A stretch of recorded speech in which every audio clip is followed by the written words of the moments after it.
Lucky View Podcast, episode 155. Yes. Welcome back, Lucky View Podcast. I go by the name of Arrow. We got Carbs, we got Mahdi, we got Skateboard Sky, aka Sky, with us, and we have two special guests. Obviously, we're not in the crib for this episode. We have Juan and his sister Rox. Welcome. Hey, A little bit closer to the mic. If you want, you can put the mic to the side, so on the side of the chair. You can have it a little bit closer. There you go. There you go. And you're comfortable. Welcome. How you guys feeling? Good. Thank you for having us. We're excited about this podcast. We've been working at it for a while, and we made it happen. So I'm excited to be here with you guys. And thank you for having us. Yes, thank you for coming. Thank you for being here. I appreciate it. And for letting us into your home, second home. Always. Yeah. You're home too, bro. This will be the first home. We basically just live here every day. And you guys are actually our first guests since the rebranding, right? Oh, true. Yeah. That's awesome. Appreciate that. Because you guys, what was the other guest? You guys had, I saw you had Hector and Jess here too. Yeah, Hector and Jess, Freddie, George. We had a lot of people. Oh, that's awesome. We had a couple of Some of females our- that we didn't even know. Yeah, some of Jose's coworkers. Yeah. You missed one of them, I think. I missed one? Oh no, you left early, and then we had some crazy conversations after that. JC was on it as well. Okay. Yeah, we had a Who else good did we amount. have? Oh, my friend Jules. Oh yeah, there. Yeah, so we had a little bit of everything. And the rebranding, how you guys why do you guys decide to do that? Because the original name was what? Bodega Babies podcast. Babies Podcast, but there's already a Bodega Boys Podcast, right? With DeSeuss and Merrill. Mm-hmm. That was their original name, right? Okay. So we wanted to do something different. And you gotta have a name that's marketable. Mm-hmm. If in case you want to have investors in the future, like can your brand and the name be marketable to the masses of being more than global? Mm-hmm. Now we felt like Bodega Babies was too local, and the new name I feel like we could do more stuff with it globally. Okay. Also, I'm from a different world. I don't hang out in bodegas. I'm Muslim, so I felt Lucky View would be a bigger umbrella for all of us. Okay. Yeah. That makes sense. Well, how's your week? Guys? Good. It's been festive for me, because I'm working on my sister's wedding. She's going to get married November 20th. So we're just preparing for that. And if you know how Indian weddings go, they take weeks, months sometimes. How many sisters you have? Just one. And that's what I'm saying, though. That's how long it takes. No, Wait, it's so that was just She had that was back to prep- back. there's What was just that, prep- was that more pre-wedding? preparation, right? Yeah, so it's 3 events in total. The main one, obviously, is the wedding. Mhm. But all of it takes a lot of preparation. That's awesome. Okay. Yeah, we're Cards, talking how's about your it, yeah. I'm not gonna lie, it was a lot of birthdays this week. Mine especially on Tuesday. Wait, happy birthday! Yo. Yeah. Oh my Happy God, birthday, man. Thank you, Carlos. thank you. Happy God birthday. bless you. It was I mean, I'm not gonna lie, I feel like I was going through a lot. It wasn't really so much of celebrating because it was on Tuesday. Mhm. But I mean, my week was made just giving my little nephew his gift. His Okay. birthday was on Sunday, and I got him a Nintendo Switch. So And I have you like a got video of him like freaking out, and it was like the best. Oh, So that made my day instead of like my actual birthday. Yeah, that's awesome. But yeah, other than that, the week's been good. A little tired. I did some overtime this week. Thank God it's Sunday. Just get to relax, chill with you guys. That's awesome. It's a good What's Sunday. birthday to you? Hmm? What does birthday mean to you? Just to be able I mean, celebrating. other than like this, significance, obviously, the day we were born. I mean, to be honest with you, I feel like it just kind of lost its meaning as much as it was when I was younger. As far as like, you're not so worried about the gifts. You're more worried about like spending it with people that you care about. So I feel like that could be every day. So that special day is not really so much about me. It's just more of like just being around the people I love. Yeah, I agree. I feel like a birthday could, but it doesn't lose the meaning. The meaning just changes. Yeah.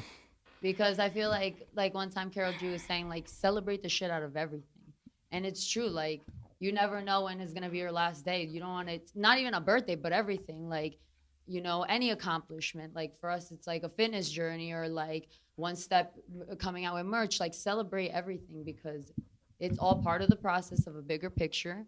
And why not? You never know when's gonna be your last time. So celebrate the shit out of it, of everything, really. Yeah, Brock's talk your shit. I love it. There you go. I love That's a it. great mantra, I though. love it. How was your week, Juan? It's good. I mean, I wasn't feeling too hot on Wednesday, but now I'm Damn, I'm back. sitting next to him. Oh, man, what happened? What happened? Don't tell me this. But I'm good now. I'm good. Pushing through it. I like it, though. No bid. First you and now everyone. him. So And I then think Poppy's it's not the here. weather. The weather probably changed that, like, messing me up. But I'm good now. Feel good. Just ready to attack the week. Sundays usually just prep for the week coming. And I like it. yeah, that's it. What about you, Rox? My week has been a little overwhelming, but overall good. I mean, that's life. Mhm. It gets overwhelming, but you gotta fucking push through. What about It you? don't stop. What she said, man, it's Yeah. been stressful. I ain't gonna lie. Life's hard. Mhm. Life's It's hard. fucking hard. And I'm not gonna lie. I feel like the Especially people when in business, when you do your shit self-employed, it's like Mhm. if you don't have anxiety every single day, then really. To me, Mhm. when you're self-employed, I feel you have anxiety at least at 5 times a week out of the 7 days every week. What do you do to get out of that for the people that? Shit, I don't do shit. I just have anxiety. I just deal with it. There's nothing that like helps. You're going on a walk. It would just hurt. Okay. Just hurt. Okay. She basically saved my life. Like I've been saying this, she saved my life since I first got her. So Okay. but yeah. But that's analogous to the fitness journey, right? Same thing. You got to go through the struggle Come here. on the day to day. In the end, you'll see the results. I mean, we're seeing the results with the views, and everything's been increasing over the last couple months or so. So the struggle's worth it. No, it is for the long run. Yeah. Not for the short run. Yeah. Sucks for the short run. But what do you guys want to talk about first? Well, since he actually brought it up, since fitness, bro, this is the man to get you right. In shape, right? Bro, this guy's a monster. Appreciate that. She's a monster as well. Yeah. But I don't know. I'm the mini monster. No. Both of you are monsters. Get out of here. Stop. Don't say that. But let's start off with you guys. I'm gonna say those things are moving. Is that okay? Does that mean we're connected still? I just No, they are moving. Yeah, everything's good. Everything's All moving. right, good. So, tell us about you guys. Just for the people that don't know, introduce yourselves, please. Tell us about your business. Well, my name is Juan Milan, co-owner of the Legacy Lab. As we are here, Rox and I decided to build a Legacy Lab because we're both fitness coaches, and we decided to use fitness as a vehicle to impact the many by teaching them, daily habits, adjustments that you could just really everybody could apply to get to the best version of themselves. So we kind of share the same vision when it comes to helping people share the same principles and habits and all these actions that we take, what we took to get where we are today. And we know that we're no different than anybody else, is just giving them the right guidance. So when we kind of share that, Rox, before the whole thing, like if we bring it back a couple years ago, Rox was actually, we'll get into all that. I'm just saying, like she was just like a client. She was just a client of mine, and so we talked about that. And then when she was just a client, I was like, hey, I need an assistant because my strength is not being organized. That's my weakness. So I needed somebody to help me with there would be times that when I first started as a coach, like I would schedule 2 clients at a time. I would schedule 2 clients at a time, and then they'll show up at the same time, and I'm like, oh wait, what's going on? And I knew I needed to fix that, so I brought Rox along. And then when she came along, she was like, okay, exchange services. She would help me schedule my clients, and I would just train her. This is probably 4 years ago. Fast forward, she decided she would share her journey. But it's just awesome to see her do this with me because it's a blessing, be able to do it with my sister, and also my seed, seeing her from where she started to where she is now. It's inspiring to just keep going, to keep wanting more, and just even through her journey, we want to do that with our clients and be able to help them get to the next level by using fitness as a vehicle. And that's the Legacy Lab. That's what we do here. Yep. So, like Juan was saying, it really started even further than that. Obviously in high school, you start to care about how you look and stuff like that. Juan was already, a few years ahead of me. So we were at World Gym and he would train me. But at that time I was paying him $10 a session. So he would train me. I'd get pissed. We'd walk out on each other. It was not training. And then, I got into it. I started to lose weight. I started to do all things alone, but I was never athletic ever. I quit soccer in high school before we started. Like, I did not like to run, none of that. Also, my mom is very into fitness. Like, it's always been part of her lifestyle. She's always worked out. The nutrition, not so much, but definitely always been part of classes and gym. So she would pick me up from high school and we'd do cardio, but she doesn't have the knowledge. So that's where Juan started to help me. Then actually I became his assistant, but I was going to school at the time I love kids. So I wanted to open up a daycare. So I started to go to CCM for early childhood. During the process, I also, Juan started to get into personal development. So I started to see him like have a bigger picture and he would share it with me.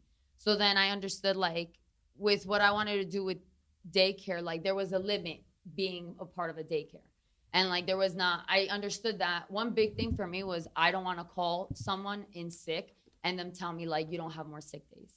Or like, I want a vacation and you only have this amount. Like, I don't want anyone to tell me that I have a limit. So then when Juan started the personal development, I was like, fuck that. I don't want to ask like my boss for a sick day or any of that. So I started to get into like, Juan actually was the one that told me, he's like, would you want to do personal training? And like part of me didn't want to do it because he was doing it. And I'm like, I don't want to follow everything he does. But in the moment in my life that he started training me and I started to see the changes, my life really changed. Like I woke up and I'm like, okay, I train at 2 and like 2 was the time that I want to train or whatever. Like it was exciting to me to go to the gym. And then that feeling is what caused me to actually be like, fuck it, like let's do this. And doing it with him, I mean, Juan raised me. He taught me everything I know. He brings me along all the time. If he knows it's going to bring me value, he tells me to come along. And that vision of like, now let's build an empire was so exciting that it's like, and now to be here, it's even more exciting. So like, that's how it started. And to be, like I said, now being here, it's like, I can't wait to see where this goes because it's just the beginning. Just to dig further into that origin story, was it easy as just picking a location and just starting, or were there hiccups from the jump? Definitely hiccups. I mean, at first it was like, to be honest, it's kind of crazy because the other day I was just thinking like, I've been training before COVID, but I kind of feel like after COVID is when I remember like being full on, which is because I wasn't fully training that many people when I was training at SwimQuest. You know, we were training for other gyms and I was only making some money. I was making okay money, but I still had like my waitressing job.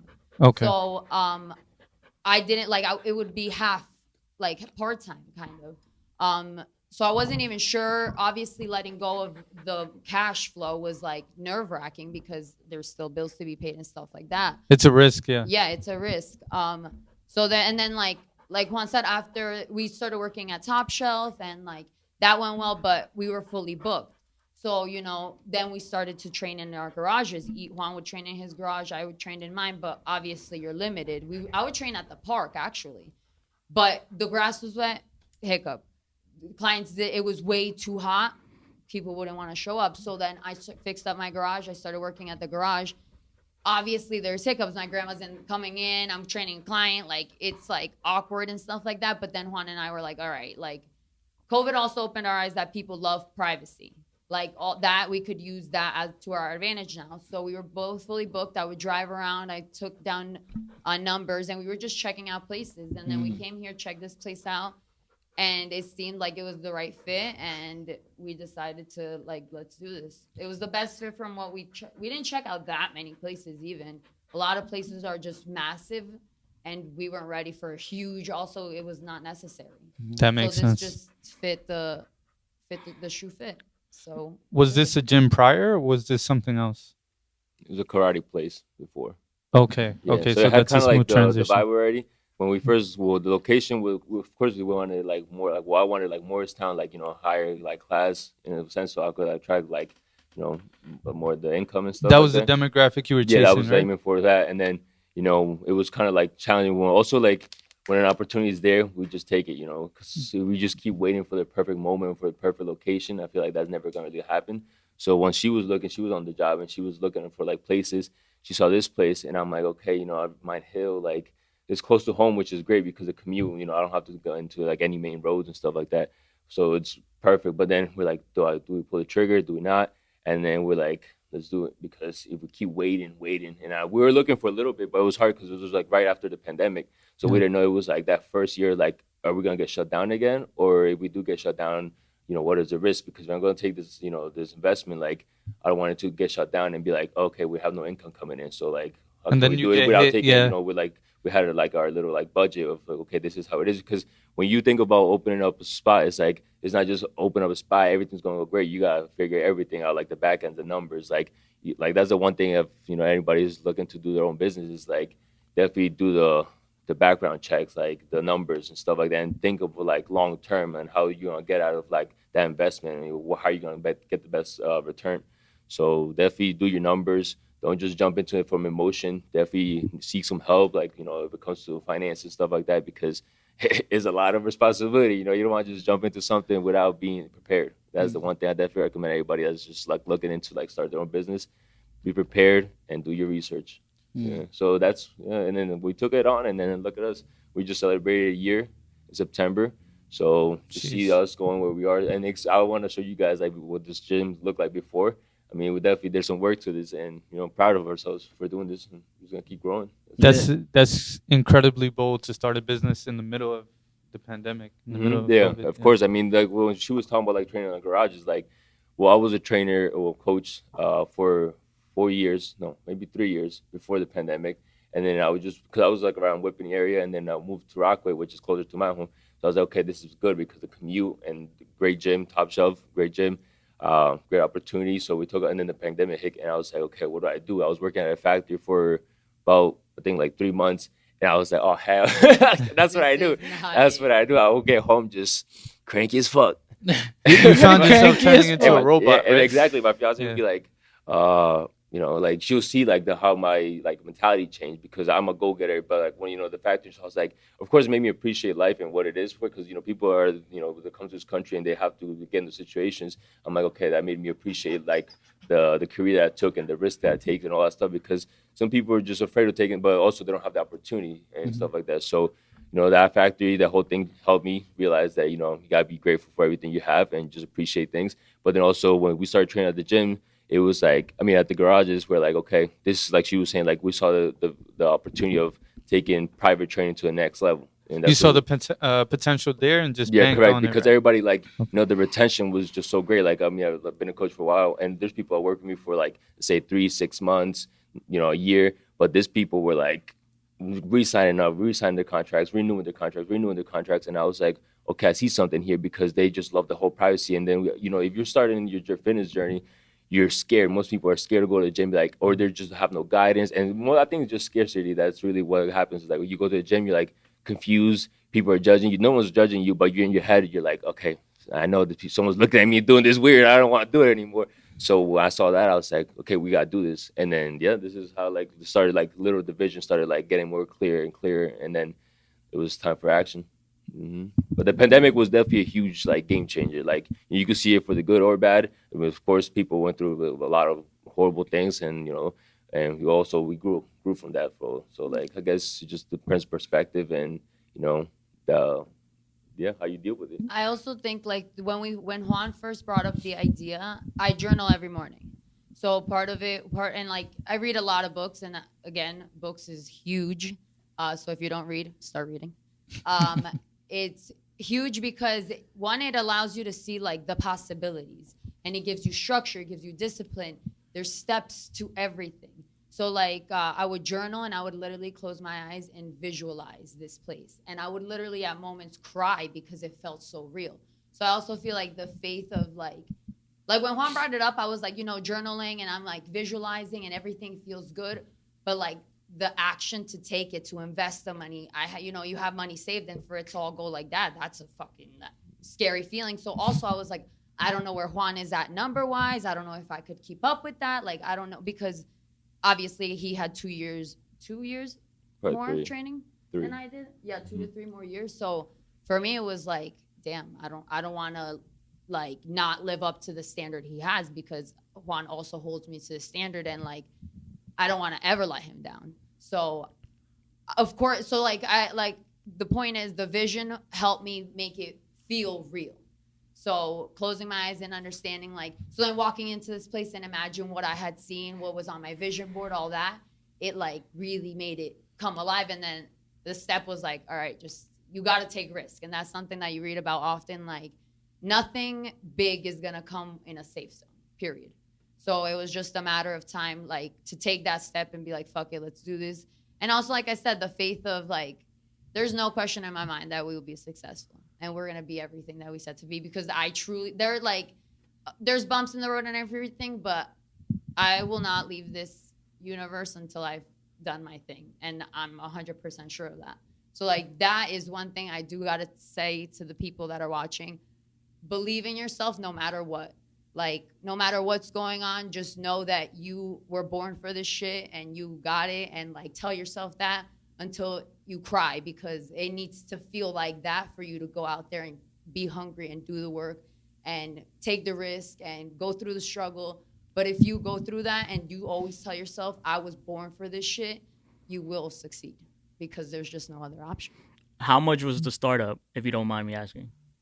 Money-wise? Yeah, like for someone who wants to get into this and they're like, damn, I don't know how much it is to start up a gym. Like, if you want to just give them an estimate, what's the startup for?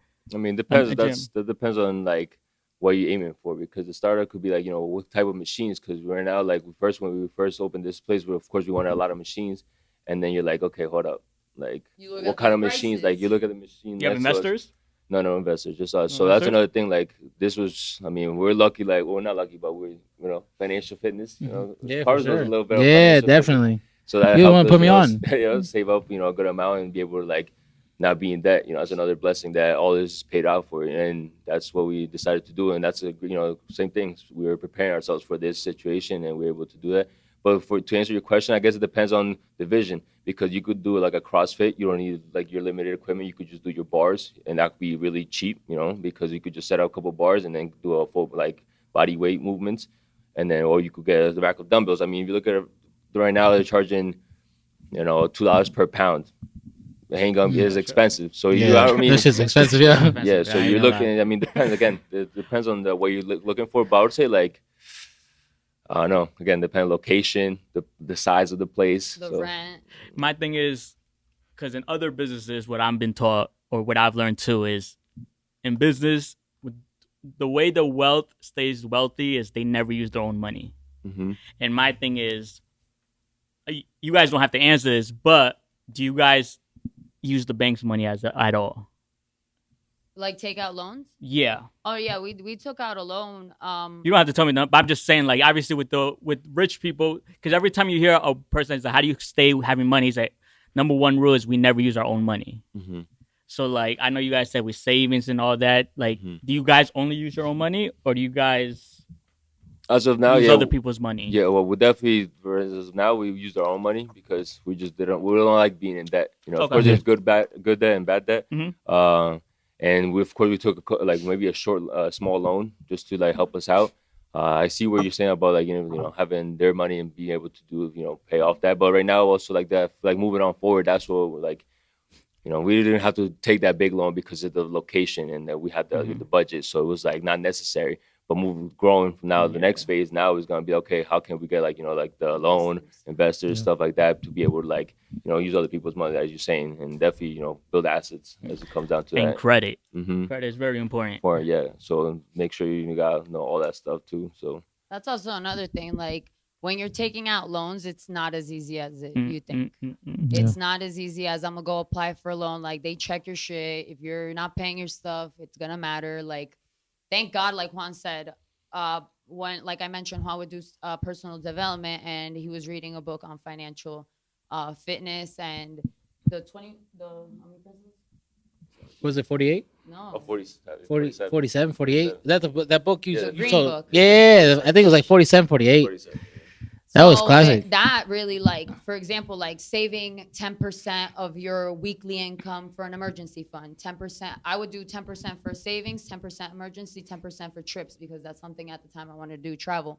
And I would, one thing also, money-wise, being aware in anything. Like, for example, with our clients, we do a food log. Why? Because you need to be aware. Some people eat a soup and a slice and they're like, I'm barely eating, but I'm huge. Yeah, because you ate soup and a slice of pizza. Like, what the fuck? What are you putting in your body? Like, same thing with money. If you don't track it, you know, you get gas. I forget I got gas, and then I got una empanada here, and then I got that. And you look, and I was spending like $500 a week because I had cash from the diner. So it was just so easy. And at the time, I also didn't have that many bills. So it was like, I was telling Juan the other day, I would go to Best Buy and be like, let me get a Kindle. Let me get a camera. Like, because I just could. And I'm like, one thing is too much money is not enough money. Like, we invested the money, and first week, bathroom problem. Fuck. You know, then, like, something breaks, shit. So things that you don't expect that, like, yeah, we invested our money, but then it was like, again, like I said, too much money isn't enough money because there's always unexpected things. And the stuff around you doesn't stop. The bills still come. Juan, like, there was a time that toilets were haunting Juan. He had toilet problems at home. Like, it was just like he left here and he was going to be without. You're crazy. He was killing the toilet. Every time He was laying down the foundation. You were killing the toilet, bro. Every time he was working out the toilet, yeah. I'm like, yo, He would literally pray. Like, I'm like, yo, who this? No, the first, like she said, like, yo, it was like the first week. I remember I was training Jess, and we were just, we were training Jess, and I was looking, we were looking right here, and I was like, I see the like a water just like flowing. I'm like, yo, where's that water coming from? I thought it was a leak from the roof, and I look, and I'm like, there's no leak, and I look, the toilet just overflowing, just out the room. I'm like, this is a weekend to open it up. I'm like, 1 week. 1 week, and I'm like, wait, what's going on here? And that was, and we have 2 bathrooms here. That was the first bathroom, and then the other bathroom was like same thing, giving us problems. I'm like, and back where I was at the apartment with my girlfriend, fiance, same thing, just the toilet problems, bro. I'm like, hell no, like, and it was just like pipe problems, but like for a full month, bro, I was just dealing with some. It was horrible. It was horrible. Unexpected. The stuff around you doesn't stop because you got a business. Nobody gives a shit. Like, people still need to get paid outside of here. So the investment's definitely an investment. But again, like Juan said, it's a blessing to have learned financial principles to be here. And like Juan said, we don't like debt. Like right now, even like $1,000 in my credit card not paid off, like, irks me. Because for so long, I haven't had any debt, and I built my credit. I would pay my credit card off every single time whole. Like, my credit's amazing. And then it's like, fuck, like, I don't got shit. Travel, no emergency, savings gone. Like, it's scary. But then you take a step back, and like, that's also huge. Like, we're very blessed and we're very aware of being grateful and like taking a step back. Because like, for example, one time we were having a meeting at my mom's house. And, you know, like, there's a lot to do. There's lists and get this and do that and system here and all this stuff. And it's, like, overwhelming. But then Juan was like, wait, before we start this meeting, let's take a step back. I think it's important to enjoy the process and take a deep breath, because it's so easy to rush and do. And then it's like, we're here, and it's like, we didn't enjoy it. So it really was wonderful for Juan to stop us and say, like, take a step back, see where we are, look at what we have, be grateful, and let's move forward. Like, take that step back to see the biggest picture, not just, like in Spanish they say, no se hunda en un vaso de agua, no se ahoga en un vaso de agua. Like, we make our problems so massive that in our head it's like the end of the world, and it's like, wait, take a step back, look at where you are, you have food on the table, you have a house, like, it's not that bad. Now let's break it down and like take one step at a time to move forward, because it's overwhelming. So I definitely think like look at where we are. And like, for example, right now money's tight. That's the fucking reality, you know, like, it is. And that's with everyone. Yeah. Everywhere. And that's exactly. But like, the fact that we have a business to show for it, a great business that we love, that we enjoy doing, and we don't have debt on it, because that's another thing. Like, if we had debt on this, I would not be okay. I would be swimming in that cup of water bad. But yeah, taking that step back and realizing like it's worth it, you know? So another thing that goes with that is make sure that what you investing is something that you're so passionate about that when shit sucks, you still love it. because if not, it's gonna be easy to give up because, like you said earlier, life is fucking hard, and that's why we end up working 9 to 5, and because being an owner and being in charge is fucking hard. But yeah, I can't. But what's harder, coming home from a factory and fucking being miserable and not giving his fiance his best because he feels so shitty inside? No, that's not it. That's not worth it. And that's how you become a star player, by doing something that you can stay with through the valleys and the peaks, right? That's how you get your LeBron James and all these other people, right? So for sure. Yeah, Kobe as well, exactly. So I did find the book. The book is The 47 Principles of Financial Fitness, Yes, right? that one's really good. By Chris Brady and Orrin Woodward. Yeah, that's a good one. How do you balance business, life, relationship? Like, what's number one to you? Like, is business number one to you, or is your relationship number one to you? Myself. Or life, or Myself. That's a good answer. I mean, because I know if I'm happy with it, like in here, I'll produce that like here or at home, stuff like that. That's what I really focus on. Because I mean, and also having boundaries. But when it comes to that's hard for me. I'll put myself first before anything, like my business or relationship.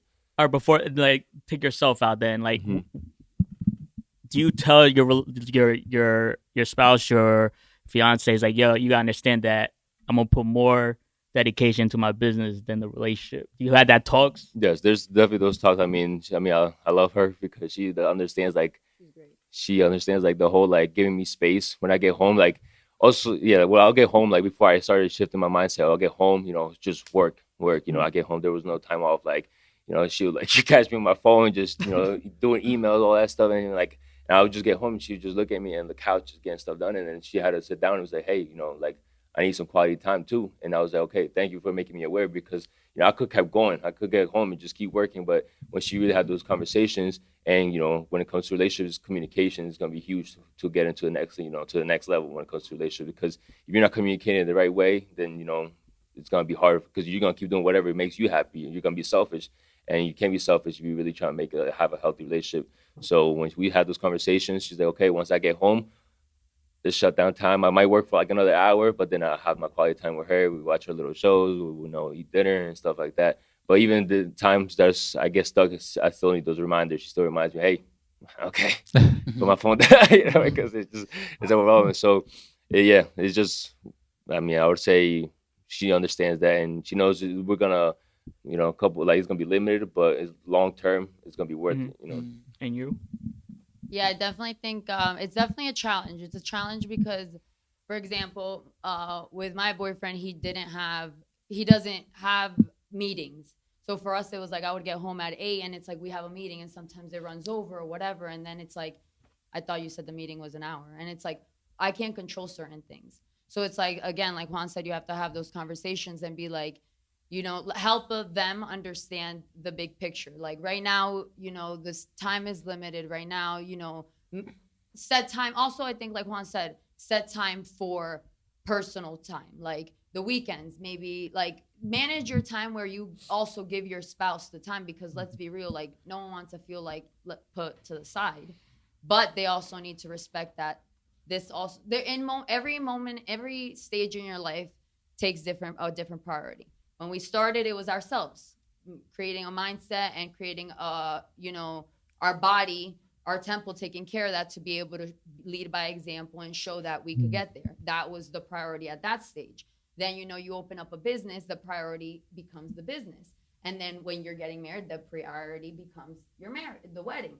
So it's like every stage has a priority, and it's important to just understand that is life, like, that right now it's a year in. It's going to take some time to build. But like Juan said, when we have people working for us and we have time freedom, it was all worth it.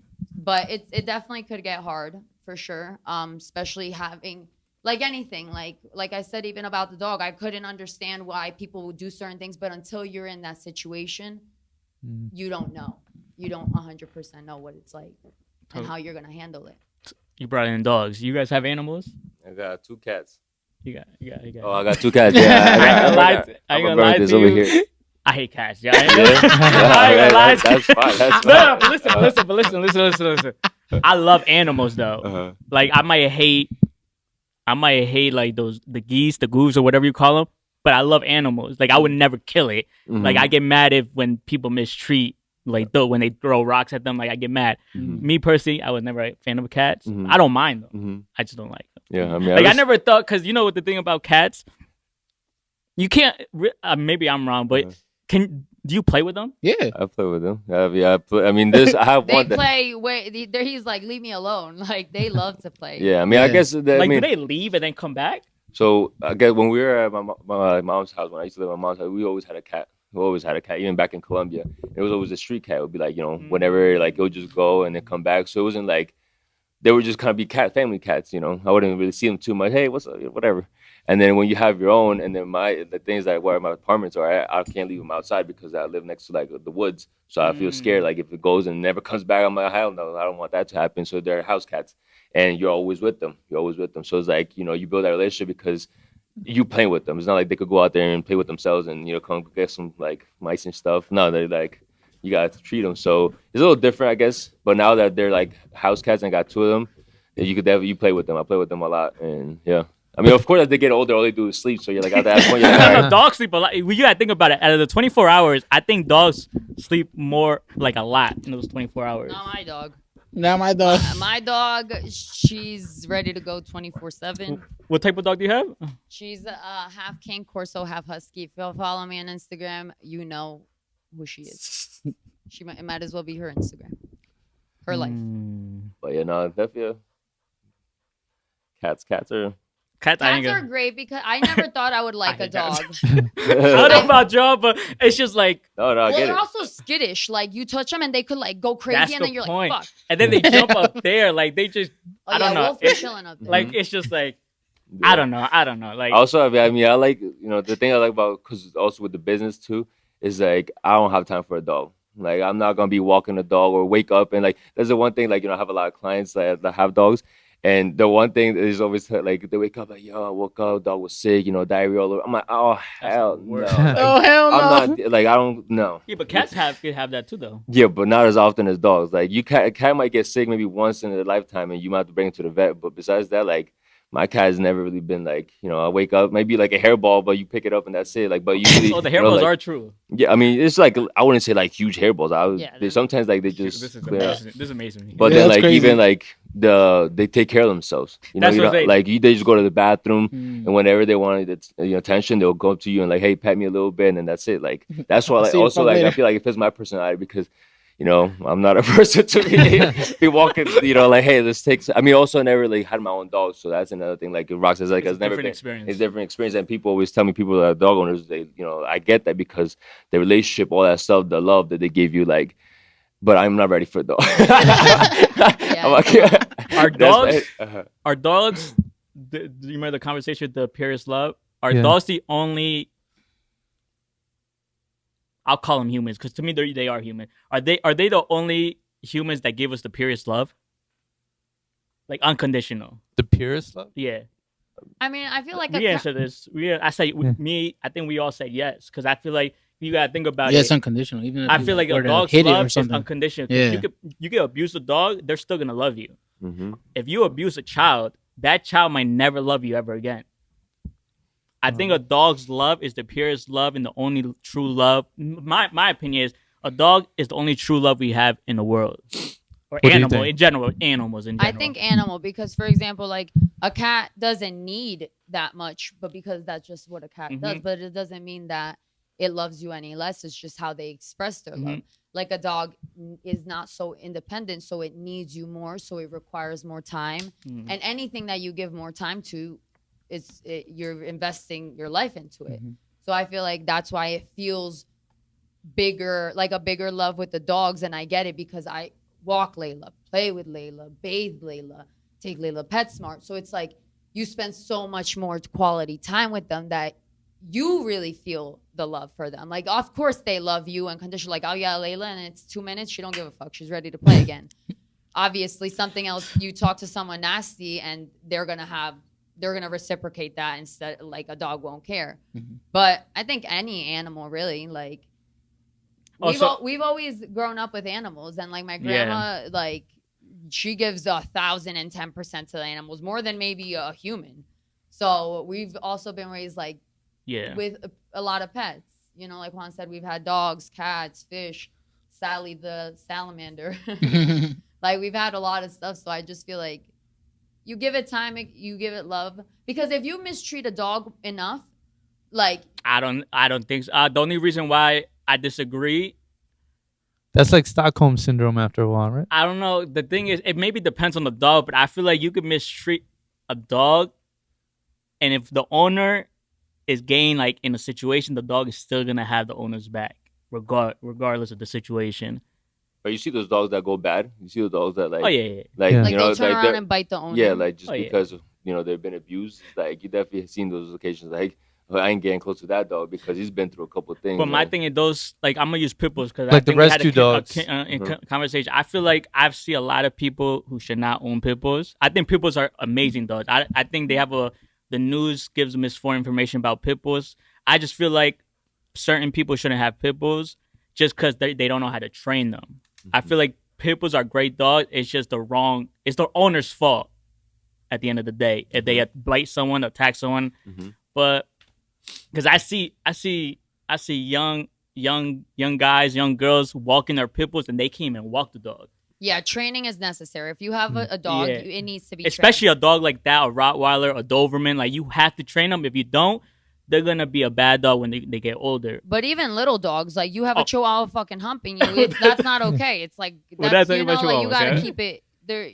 Like anything, like a kid, you gotta train the kid as well. Like you Yeah. gotta train, or it's like you gotta teach him And al- everything. And also, don't take your dog to PetSmart For what? For for toys? haircuts. For haircuts. No, Oh, no, you don't. she don't need a haircut. She doesn't Oh, get no. groomed. Peri- She just gets a bath, but I give her. No, a no, bath at don't home. do. I had a bad experience with my last dog, and then PetSmart is a bad when it comes to salons. You In heard my opinion.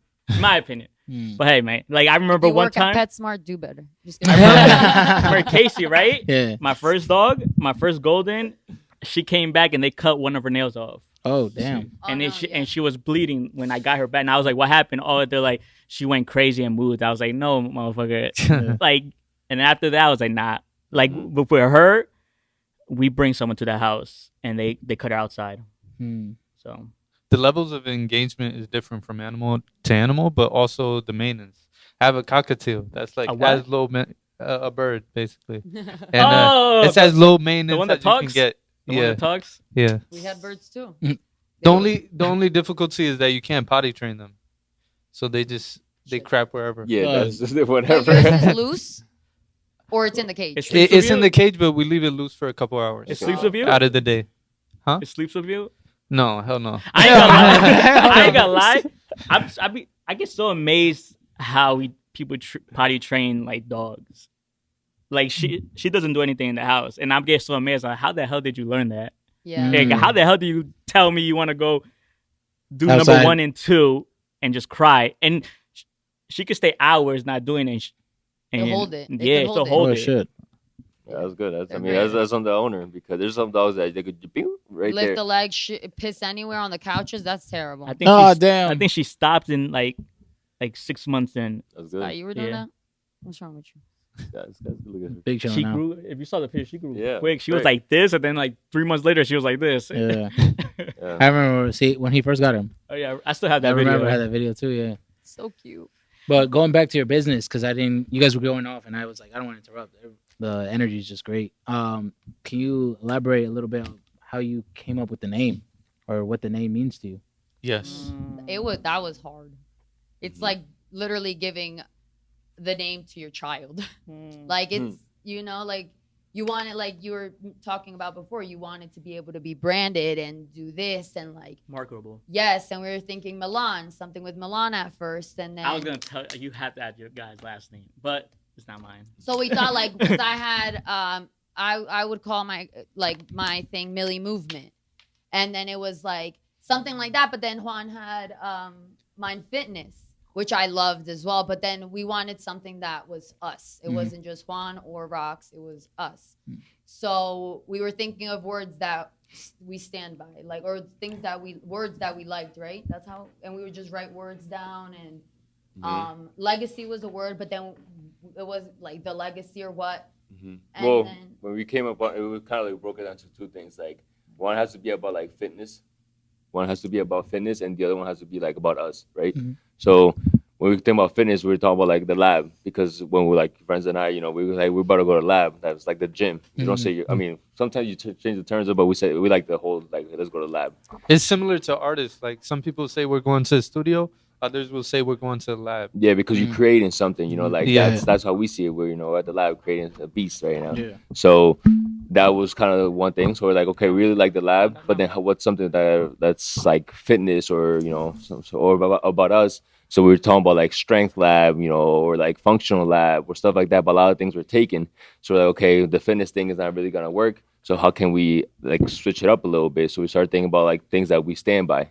So it could be all these things that we came out to, and we're like, legacy lab, and we're like, and I sent it to her, and she was like, I like that because at the end of the day, that's what we're trying to do here. We're trying to build a legacy, Yeah. and that's what we're doing. So like we right there, we like the whole thing. Of course, when you think about it, it's not really too much fitness because there's people like she had a call.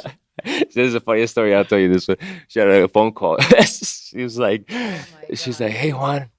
She comes in the office. She's like, someone's looking for a sperm count. And I'm like, sperm count? I'm like, what the fuck? Like, not here. Like, and then she was like, she was literally just stating what the lady was asking for. I'm like, Rox, have you processed what she's asking for? Like, I don't think she's like, because she's on the lab. So she probably thought it was like kind of like, like a sperm bank. So, and then I was like, nah, this is not like, a lab like that. This is a fit, so that's what problems that we sometimes have. Like, it's not like too fitnessy because it really isn't. But then, when we really break it down, like the legacy lab is not just fitness; it's more about helping people, build a legacy with fitness. the lifestyle. Like exactly, lifestyle. So that's why we're not too like mad about it because it's not just fitness here, and that's also the thing with the medical thing is I used to, like Juan said, I was his assistant, so I would even make doctor's appointments. So like reminders, and that's why I thought they had my number. And I was like, why would you give them my number? And he's like, I didn't. And I was like, what? But we've had a lot of people. The other day somebody came in and they're like,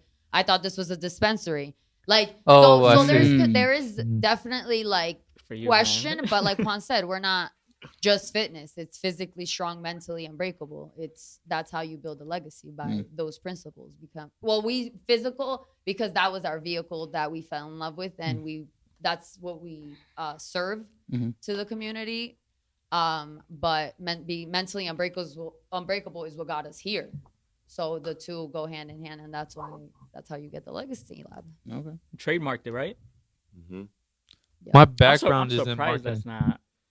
Yeah, but my background is in marketing. When I first came across the name, I thought it was genius because, number one, with this, looking at it like a lab rather than a gym, this is where you formulate the type of body, the type of shape you want to have. But also, legacy is not something that you build in like a couple months, a year. This is like something you build over time, over decades. Your whole life. Yeah, exactly. Your whole life. I mean, that's why. Yeah, like appreciate that. And that's. I mean, it really just. It was also just we're like working on it for months. We're like, yo, and then we're like, as soon as we said legacy lab, we're like, she liked it, I liked it. And of course, we kind of doubted it a little bit. And also, we were like, okay, we need to get all this paperwork done because now we already signed the lease. We still have no name. We got to get to work. Even the logo, like outside, it is not really something that it's a kettlebell. It's just because we were so like rushed into, okay, we got to open up because it's lease and we're losing money. Like, the doesn't open up right now. So things we got to adjust in, like, when it comes to like the sign outside and stuff like that. But we're happy with the name and, that's what we're doing here. It was smart to move fast because I was surprised it wasn't already taken. Yeah, that's true too. That's another. It was hard. It was definitely hard, but that's how we came up with the Galactic Chicken helped you with the logo. Yeah. That's 2 for 2, yo. That's because he helped me with my logo. Yeah, he's great. Yeah. For those of you that don't know the Galactic Chicken, that's Pojo. Yeah, shout out to Pojo. Follow him, talented man. Yeah, he's great. So he's helped us out with a good amount of designs, merch wise and stuff like that. The Iron Man fire. Oh yeah, that was him, right? That was his idea, and it looks sick. Mm-hmm. Mm-hmm. And then the lab thing, this logo, which is what we use on our merch, right? You're rocking that right there, right? That's one of your shirts. Yeah, there you go. We also have the water bottle. So how we came up with that. Whenever I have a client, I use the little lab emoji or like that little emoji on the iPhone, and I liked it, and I think it was cool. And then I think Pojo helped you put that together too, and it looked well. So that's how we came up with that one. Like that's really our logo. The one, like Juan said, the kettlebell. We just needed a sign. And those are something that people could purchase. The water bottle and the water bottle. shirts. You have several different colors too. Yeah. Okay. We have black, we have white. Whoa, no free promo, man. No free. No, just I'm throwing it in there anyways. Yo, you gotta throw your Instagram. You gotta throw your Instagram, yo. I'm about the water bottle for a reason. I want that shit right here. You gotta pay extra for that. Throw the Instagram, yo. You gotta pay extra for that. You better put the Instagram right here. Follow us on Legacy Lab. Don't get the merch. If you want this, I'll be selling this too. Are you guys on TikTok? I'm not on TikTok. You gotta get on TikTok. Are you on YouTube Shorts? No, You can come on, man. There's a lot of things that we're working on. I get it. It's only the two of you guys, but in business right now, it's changed since early 2000s to now. I feel like business right now, it's all social media, and the two main platforms are TikToks and YouTube Shorts. And I feel like you guys have the content to blow up on TikTok and YouTube Shorts. We're working on stuff like that. Why is that you guys don't? Because I feel like you guys should be post. I don't know how many times you guys post a day or a week. I feel like in a business you should at least post once every day. That's a great question, because when it comes to being a business owner and like keeping up with like the social media now, I mean the game is crazy. There are some talented people out there, and for us to really like take that on, and which we tried in the past, try to do the whole YouTube vlogs. It wasn't a priority. It was getting to being a priority, because right now, since we have the lab, when we open up the lab, it's like, okay, our main concern is our clients. I can't be doing, also my time is limited. So like content, of course I could create content here and there, but it's to the standard. We do still create content, but like to that level that you're saying, like the YouTube, and be consistent, because that's how you're going to win that game. You got to be consistent. You got to have got good quality, and you have to have a good team. Right now, that's the next step for us. But right now, before we haven't done any action that, because it was just the clients. We want to make sure when we open up this place, we have a system that's in place. That way we could start stepping back from it and then work on the content, work on the branding. Because if it was like when we first opened up the business and we didn't have any clients, then okay, I could focus on the content. But since we already walked in with a full book schedule, it was like, okay, how can we transition that, be a smooth transition, and make sure that we're still delivering good quality service to our clients. Clients are our main thing, and that's been our main thing, and that's what keeps paying the bills. Of course, again, I feel like as a business owner, there's so much things that you want to do, but you got to take step by step, and that's one thing we focus on is just how can we really make this a good service, and then from there build on that.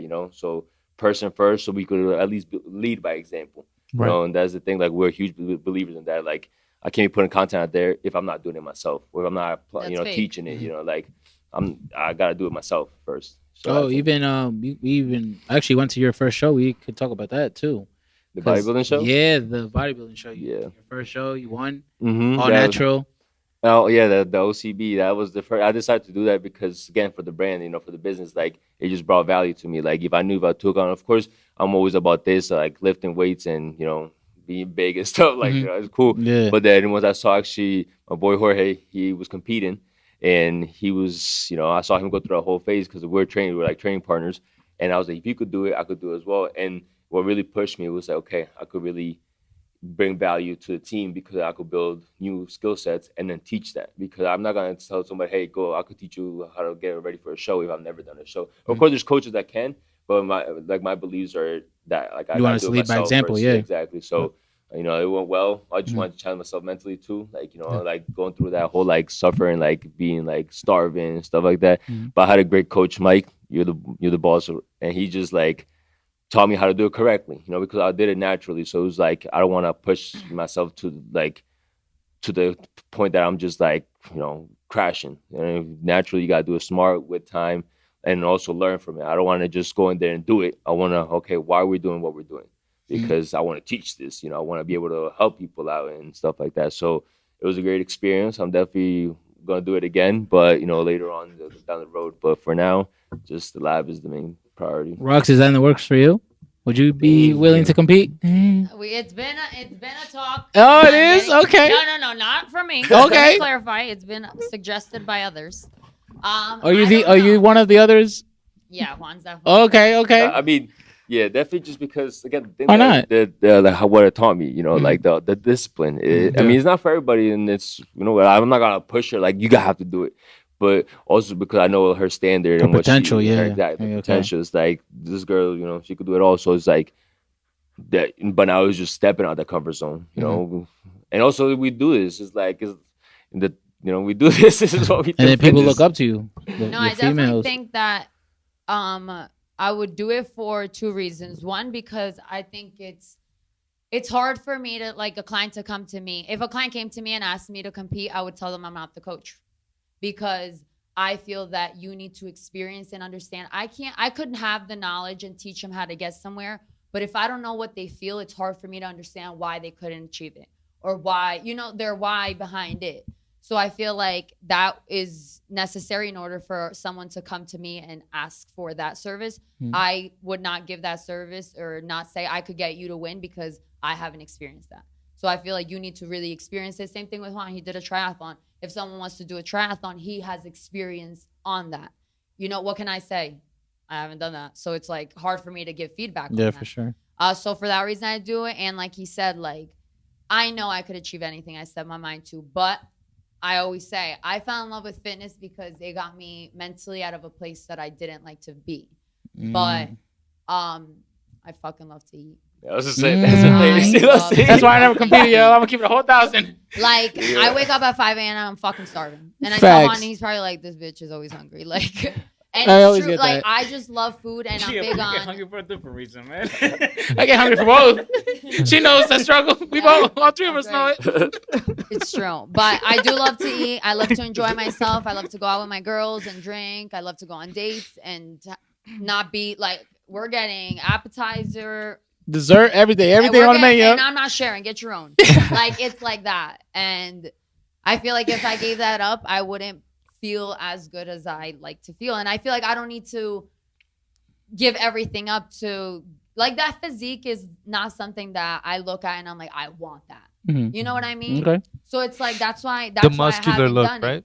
Because I look like I respect it because the discipline is bizarre. Like I looked up to those people because no average person could go up there and really push themselves to that. It takes a lot of sacrifice, and I witnessed it. Juan, towards the end of he was training me during the time, and like, Juan's the best, period. But like, he would make training fun. Also, he's my brother, and it's like he would like he'd mess around, we joke around. I have videos of us doing stupid shit, and it's fun.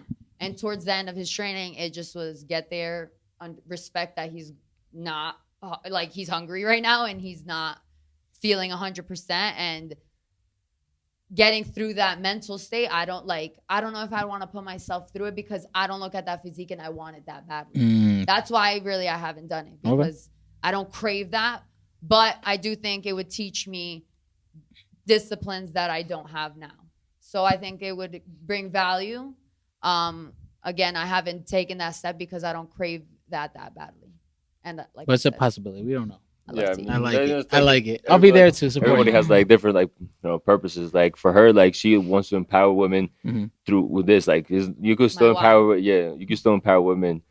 Anybody just getting started. Some women want to take it to the next level to compete, like she said, but some women just want to feel better. So she's done it. She went through that whole journey. So that's what she's teaching them. And this is just suggest that because of the challenges that it brings. It's you need to be challenged to be able to see what your true potential is. That if you're not really challenging yourself, you're not really gonna catch the best version of yourself. Like simple as that. So that's why, because it's like as a brother, I want her to be challenged. So it's not about bodybuilding, but other things that taking on the mental stuff. Like of course, like the business wise, we're getting challenged all the time and we're learning. But now the physical, like also we're in this industry, so like we have to make sure that we're being challenged, fit physically, because it really helps you, mentally. It keeps you in check, it keeps you, practicing those principles. And it carries over to your personal life as well. Well, I was about to say that, like, knowing that you can do it makes you feel like I could do anything. Like I said before, I've never been into like fitness ever. So for me to be a coach now is still blows my mind. But again, I started, and I say this to my clients too, when I started training, I just wanted to be skinny. Like I just was not happy. I didn't like how I looked. I would pinch my fat all the time, like, and just look at myself and not love what I saw. And and I always said I don't want to be big. I don't want to be jacked. I don't care for any of that. I just want a flat stomach. You know, I just want my glutes to look good. Like that just was it. But when you're in it and you see, like, I never wanted to feel strong was never the reason to start, but feeling strong gave me an empowerment. Like I could go and lift up a couch and move it myself. I don't got to wait for my brother to come home. I could, you know, grab the groceries and pick them up all at once because I'm not struggling. If my dog needs to be picked up because she needs to be picked up, I could pick her up and it allowed me to do so many other things that you don't think you want until you're in it and you're like, holy fuck, I'm fucking powerful.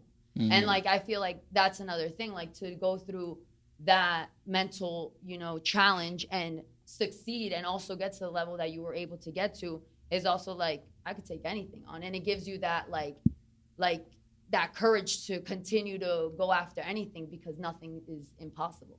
So I feel like the feeling of overcoming these obstacles in your head, like it's hard, and getting past it, and like in Juan's case, achieving that level of success, who the fuck wouldn't feel great? Mm-hmm. Like that just becomes the question. Like, do you want to feel great? Do you want to feel above average? No one would say no. You do. So what do? You get uncomfortable. So that's another thing that it's like, if I know I did well, especially, and once you're in it to win. You're not gonna go on and say, personally, if I did it, I need to be 1,000% in because I'm not go up there and like look fucking dumb. Mm-hmm. I don't want to go up there and look all right. Mm-hmm. I want to go up there and fucking win. Yeah, I like it. I'm not going here for the experience. I'm here to win. Yeah. That's just the truth. But I also feel like to go up there for the first time and win is also like there's women out there that are fire. Yeah, I mean with that so said, it's also like ooh. Yeah.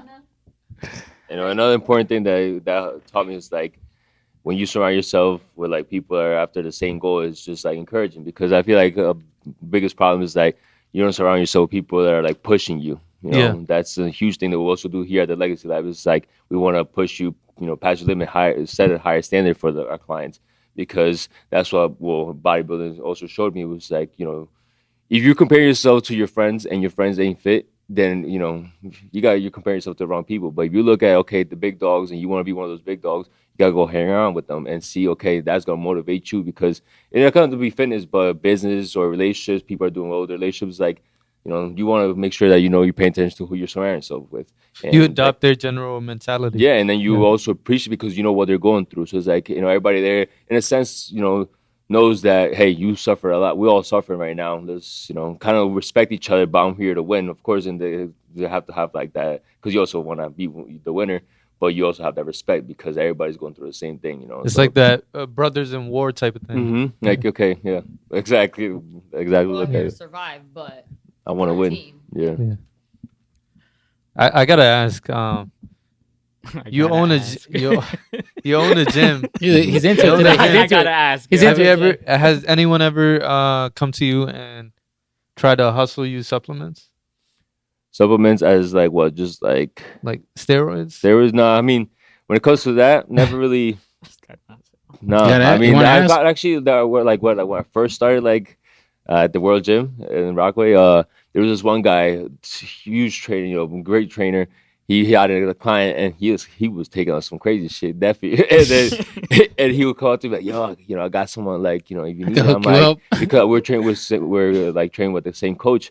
And I was like, nah, like I never really, like when it comes to enhancements, I never really doesn't really yeah, like I'm not really about Carbs that. Took some. That is such a lie, yo. Carbs a few years ago. That's such a goddamn lie, bro.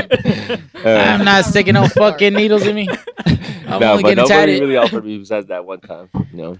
No, but yeah, it definitely is a topic. It's something that especially in sports, it's a common thing. They ask you because they have all their clients here, so they could just even if you're natural, they'll still like assume it's like, bro, I just told you I'm not. But if you, some people that do use it, still like they don't feel comfortable saying like, oh yeah. Admitting it. Yeah. Which is not, it's nothing wrong with it. Like, I mean, because in some cases, like he did an all natural show.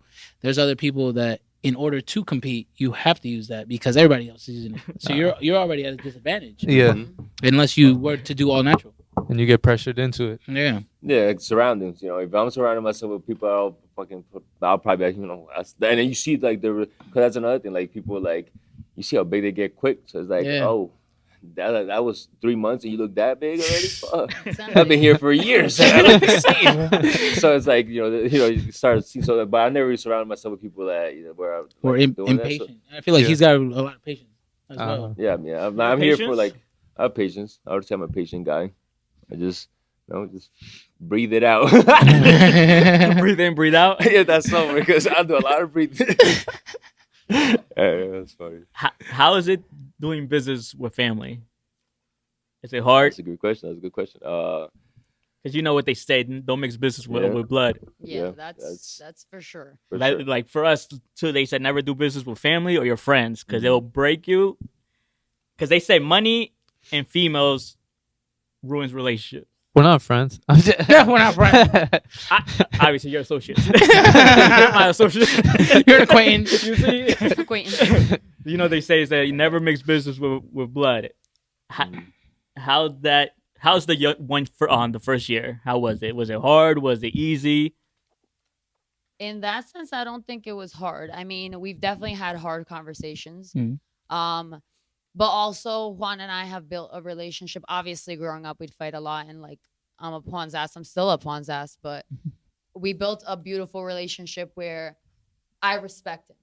I respect everything he does. I respect him a lot because he raised me. That's why I'm here. You know, like. Appreciate that. I got you. Don't worry. I'm going to buy you some new pants. My bad. No. I'll leave a little piece of sky with you. Sorry, go ahead. Sky's always in your heart, on your pants. So it was.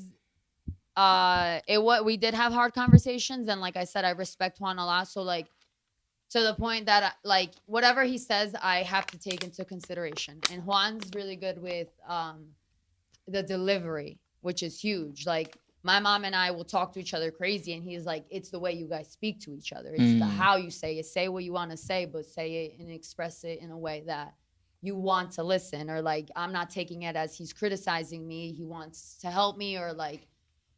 So definitely I feel like before opening the gym, we've just always had respect for each other. And like, also I feel like Juan sees how hard I work and how much I get done. And he respects that hustle. And he respects that I get everything I set my mind to. So he knew that also I'm not going to let him down. Like I'll step up if I got to step up.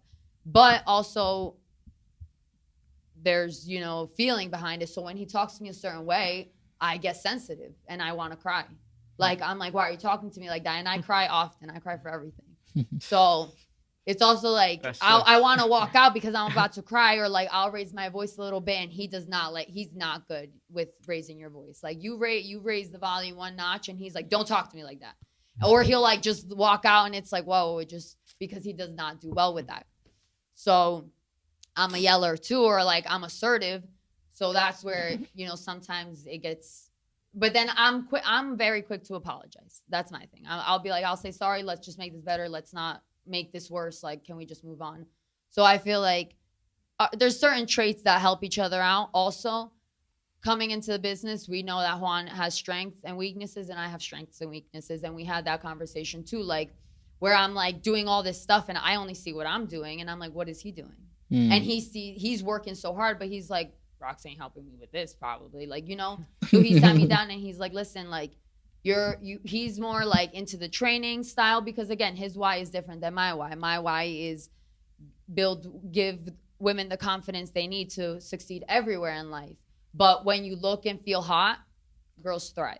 I mean, everybody thrives. Who wants to look in the mirror and feel like shit and do great? Like a lot of people don't. I mean, I don't want to say this, but girls work fucking hard, and when you look a certain way and you see the results, and we're harder on ourselves. I don't know, maybe it's this like the era we live in now, and you see girls always like tight and like the boobs great, ass great, and it's like, like you just want to look amazing all the time. But back to Yeah. like Okay. back to the strengths and I weaknesses. say- You going off? No, but females we- do endure more than men do. Yeah, That's for what sure. I did. That's what I meant. I Like, feel like- I feel like- IG's a I feel like culprit. females.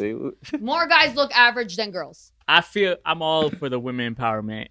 I feel like females endure, and I keep telling you guys that females go through more shits than men do, especially on social media. But we were speaking about this like couple years ago. All females wanted to look like one body type. Now Kim everyone Kardashian. gets to Let's love. talk about it. More or Everybody less, wants to- everyone gets wanted to to look love. like Kim Kardashian, get the surgery, get everything. Like that was the one look at one point, right? And But now now every- you have somebody like Zendaya. We were talking about this earlier. So she's a skinny body type, right? But then you have Lizzo. So more people are getting love now, I think. Yeah, for sure. I mean, Yeah, I feel like it's not Yeah, come here. about looking a certain way really, but feeling confident. And Yeah, again, exactly. that was the point. So getting to that place where you feel confident. But Juan was sat me down to talk about strengths, and like my strength is talking to people, building that relationship, and so is his in a different way. I'm just more vocal, more open. I'll tell you everything. You could tell me everything. Juan is better with boundaries. But Juan is also better with like creating systems. Keep like reminding me we need an asset. We need this. You know what I mean? Where I'm just like, we have a family, and like, like I'm more like that. We Like have a family, our come on. clients are family. Like I talk to his clients. mhm. Like I like to make everyone feel good. Hmm. That's really my thing. But Juan has more of the business knowledge. So we work very well together because, like, again, obviously we have hard conversations and we have to call each other out on our shit. Like, yo, step up, or like, why isn't this done and it's the third week? Like, we got to hold each other accountable, but we also know that is the journey, holding each other accountable and having someone call you out on your shit. And like, why are you getting lazy? Or, like things like that. So Yeah, with business, mhm. with business, we work well together. It does, like I said, it can get hard and sticky, and like when numbers get involved, also that gets hard because 60 it's like, 40, Yeah. 70 30, yeah. I mean, we're 50-50. We knew that from the beginning. 80 20.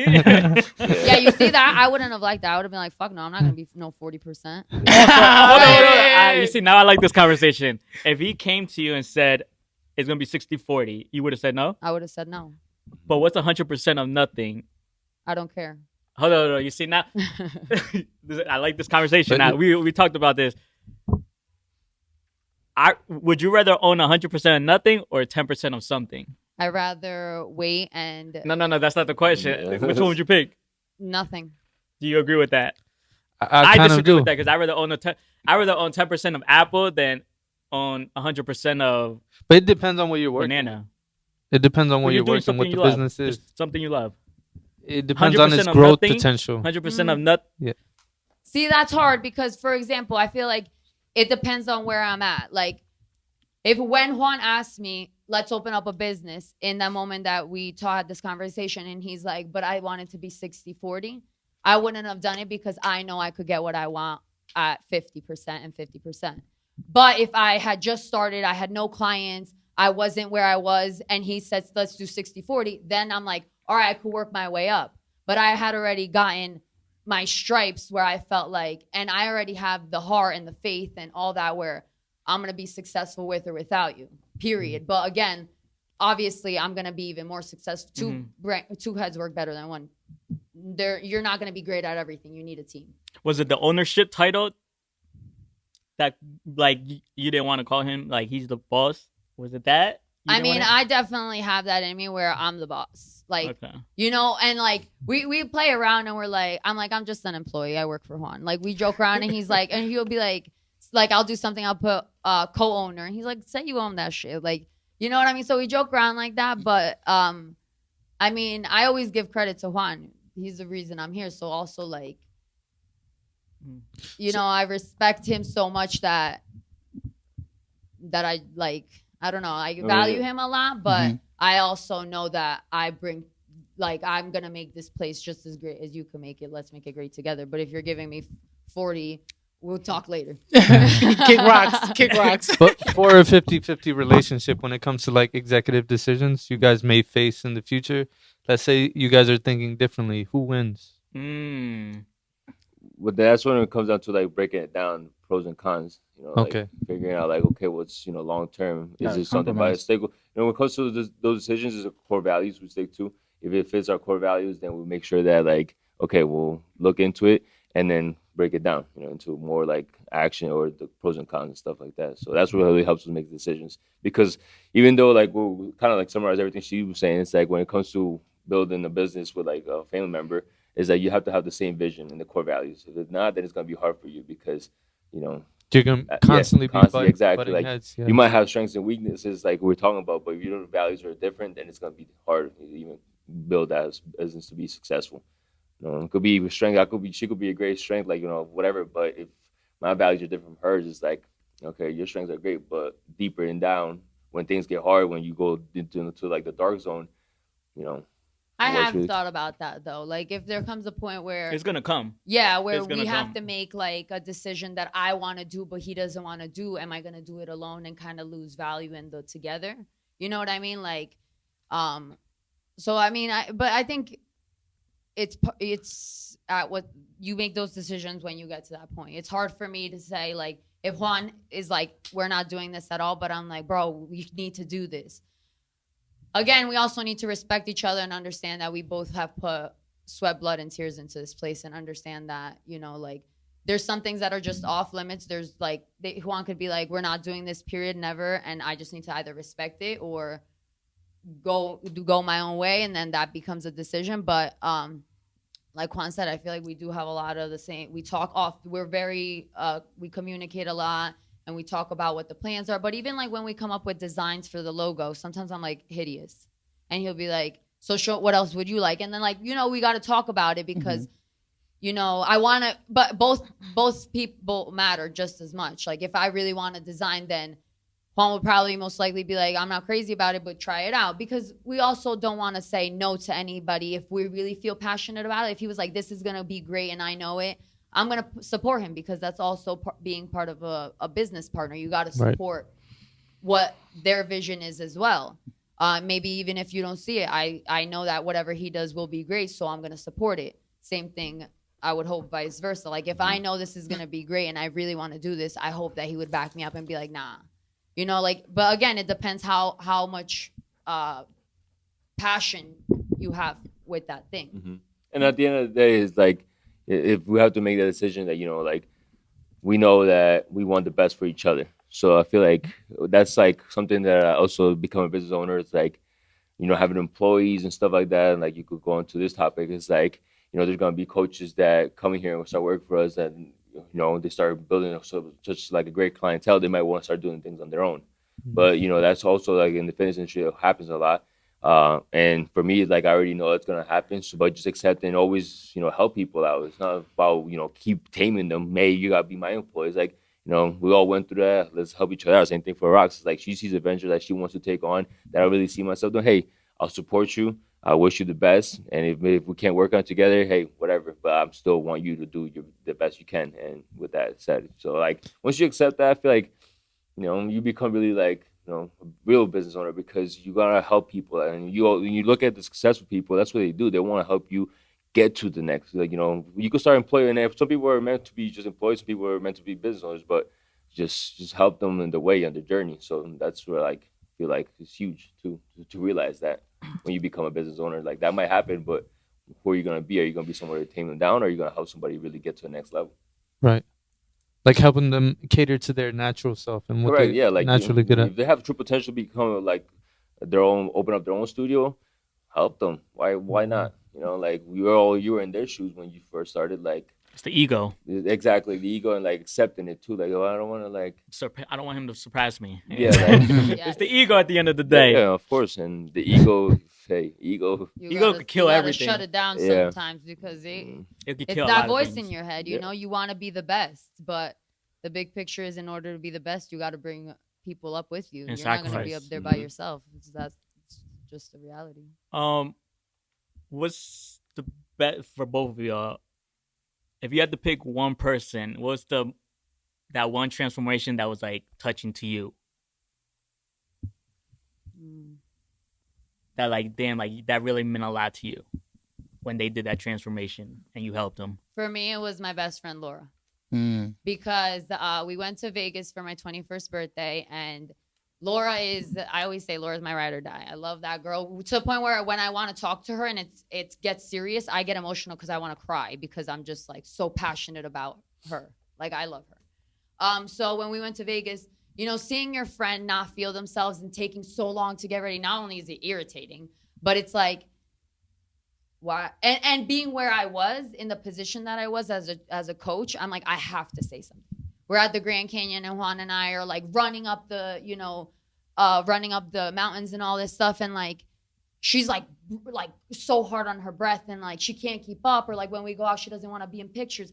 That as a friend, if you don't call your friends out, I don't want to say you're not a good friend, but like you need to call your friends out. So I had to sit down and talk to her and be like, listen, as your friend and as a coach, I need to tell you, like, I want you to be in the pictures. I want you to feel your best. I want you to see you through my eyes, and see the potential that you have. Why settle for less, or why be okay with just that? We're so young. I mean, period. Why settle? So I talked to her, and when she like changed, and now she's like looking at herself and feeling herself, and knowing that I helped my best friend feel better because of also the whole relationship behind it.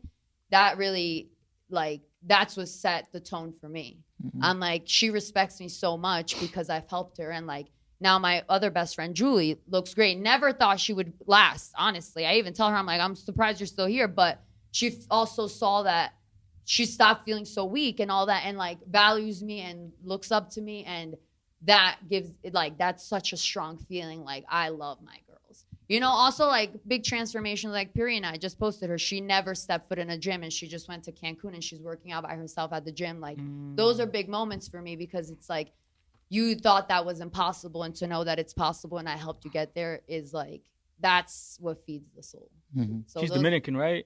Laura? Yeah, I think we did. When we did one of our photo shoots, she came and she was your hype girl. That's also the thing. Like the love we have for each other is so strong. Like, again, to see her not be scared of how she looks all the time, like it's nice. It's a great feeling. So that would be probably Laura was my number one, like where my heart felt it the most. The layers. Mean, all of them, obviously, throughout. You build that relationship, but that was my first, like. Wow.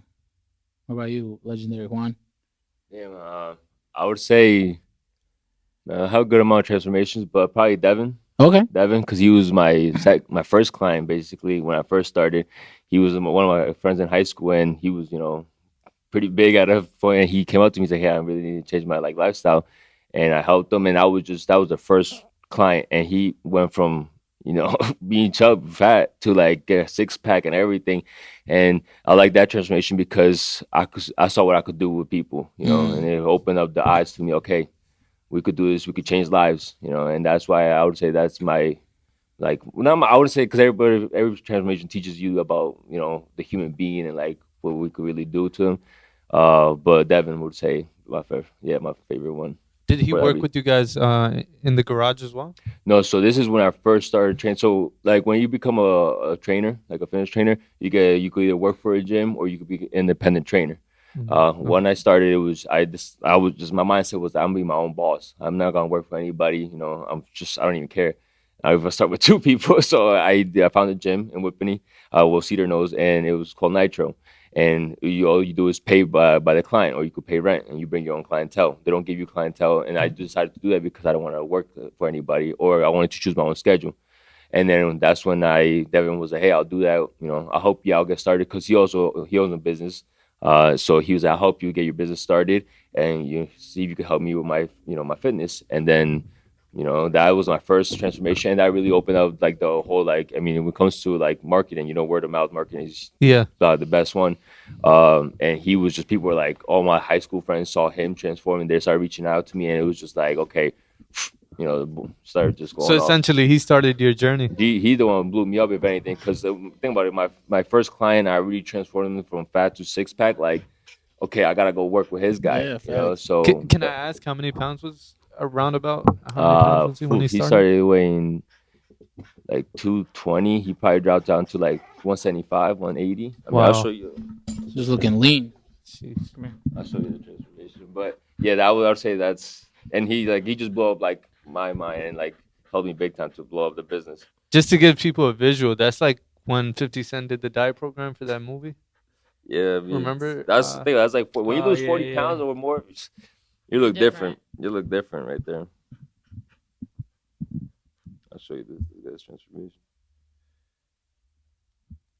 Yeah, but like Juan said, Yeah. every transformation is That was different my because first every one. client goes through a different struggle. Yeah, I remember Devin.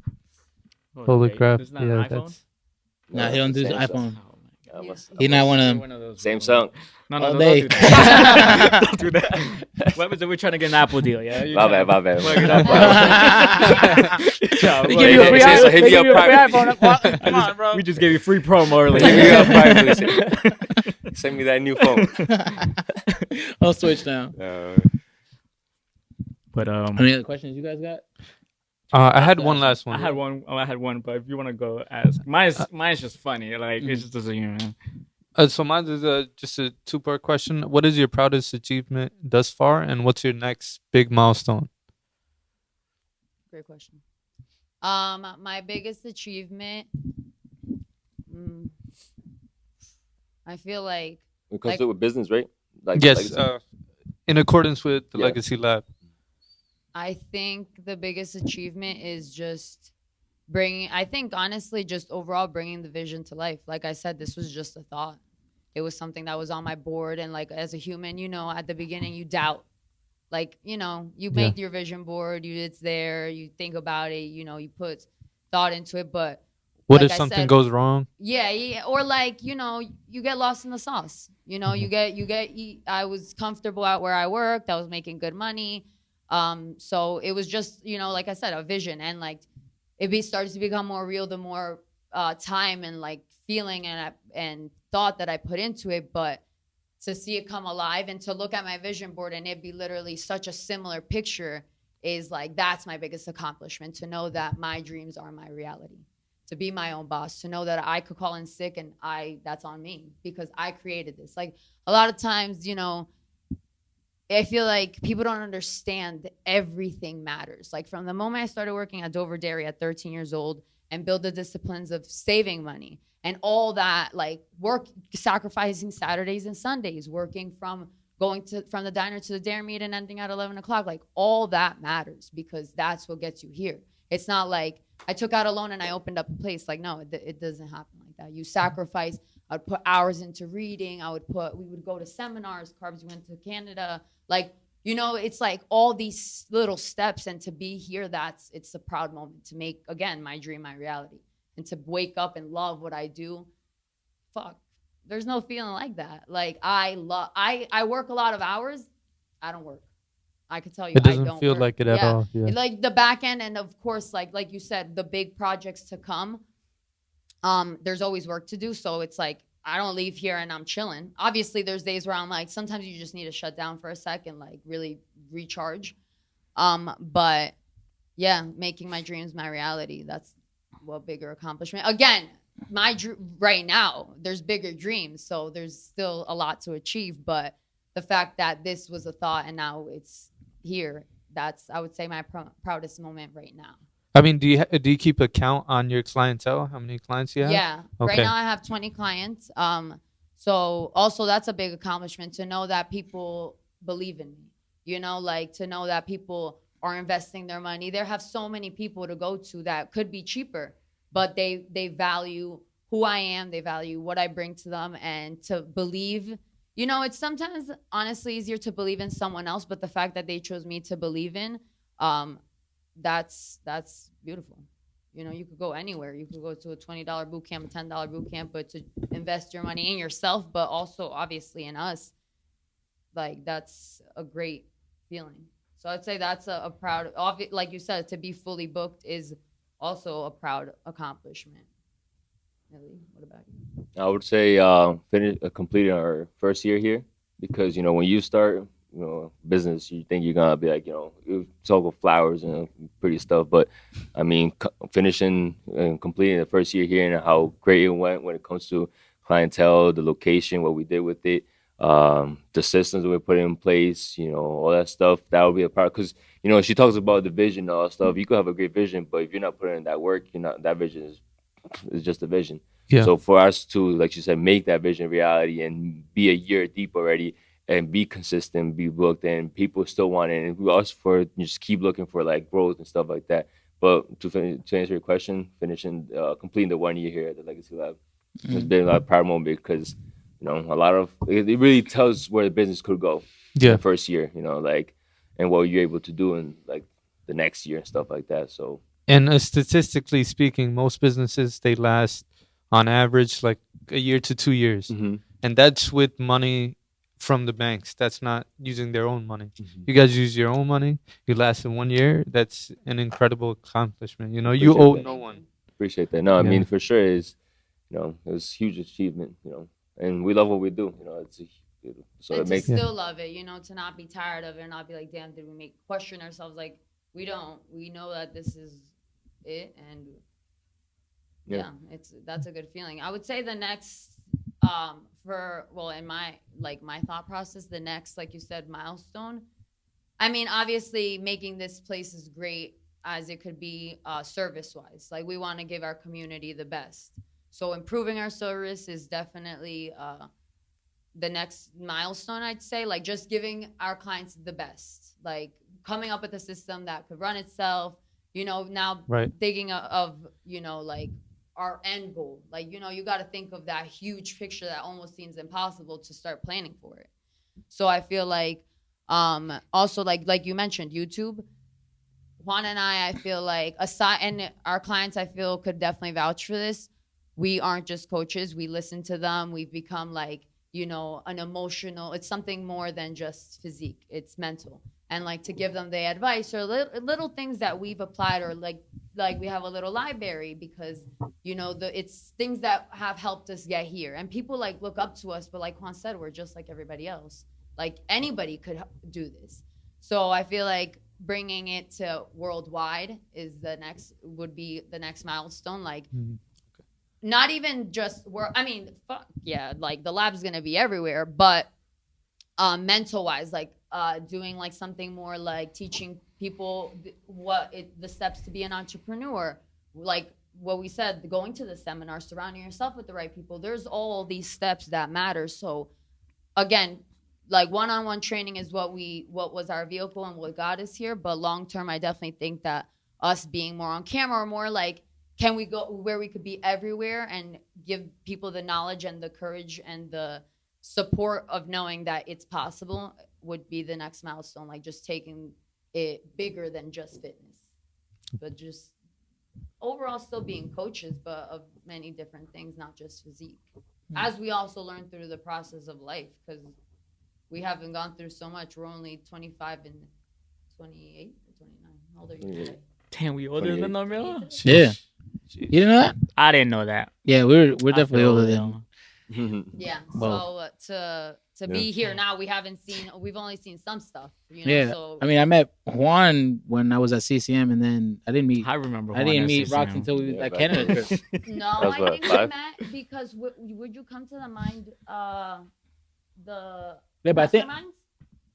Or Carbs was in coming? No. I think it was when our first trip in Canada. That's when I met her. Yeah? Yeah, that's First when I trip, remember. okay. Yeah, meeting you in Canada. Oh, I Yeah. thought I met you maybe at my house. Mm-hmm. Oh, yeah. Yeah. That was good times. That was Yeah, what? How long was Ooh, I don't know. When the fuck we were in CCM, bro? But shit, that was a while. It was back then, I guess. Yeah, it was at least 5+ years. I don't know. Yeah. But I'll invest in 5 to 10 years, yo. yeah. If everything works out, I will put money in this. Me personally. Mm-hmm. What do you think is the next milestone for? The next for us is just building the brand, to, like she said, like really clarifying what we want to do, because she said we want to transition from like just fitness to now more of a lifestyle coach, in the sense that we could one-stop shop, come in here and you transform completely. Like, when you come in here, you set the standard, really set a new standard for here, as in, we're working with people that are really changing about their stuff, willing to take it to the next level. And we're going to make sure that when you come in here, you transform your life no matter what. not just fitness, but mental, spiritual, whatever it is that we could help you just get to the best version of yourself. That's what we're going to be doing here. Just really make that clear, rebranding in a sense too.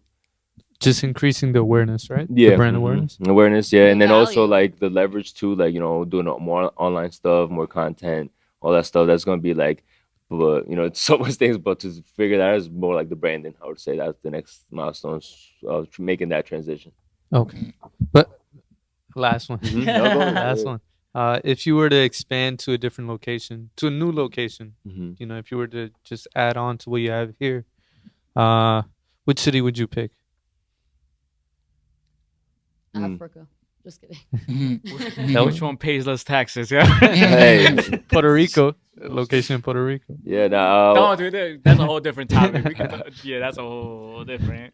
I mean, location wise, for like, I'd say come straight to Patterson. I live in Yo, Patterson. I love that. He wants to service. Yo, you see? That was selfish. I like it though. I Trying to make need some Where I changes. am. Yeah, exactly. that is, That's a hard. Yeah, that's a because hard. we could say like we could stay in Jersey, but or we could go like somewhere else and use that as a reason to go somewhere else. If I wanted to make one like in Texas, Florida, whatever, like, hey, that's a reason to do a business trip out there and take care of things. So like, it comes to numbers too. It's not just, hey, I'm gonna go open it there.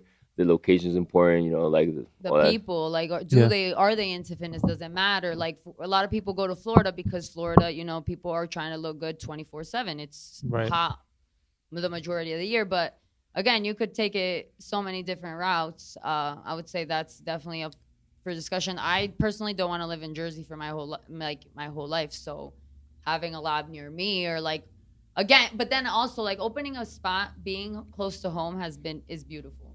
So for me, like, to pick a place like that's an hour away, I'd be like I would definitely have to be off one-on-one training or only have like a set number of clients to be able to take that commute and invest it over there, because that's a whole different thing. Like, I gotta say, not all my jobs have been like 10-15 minutes.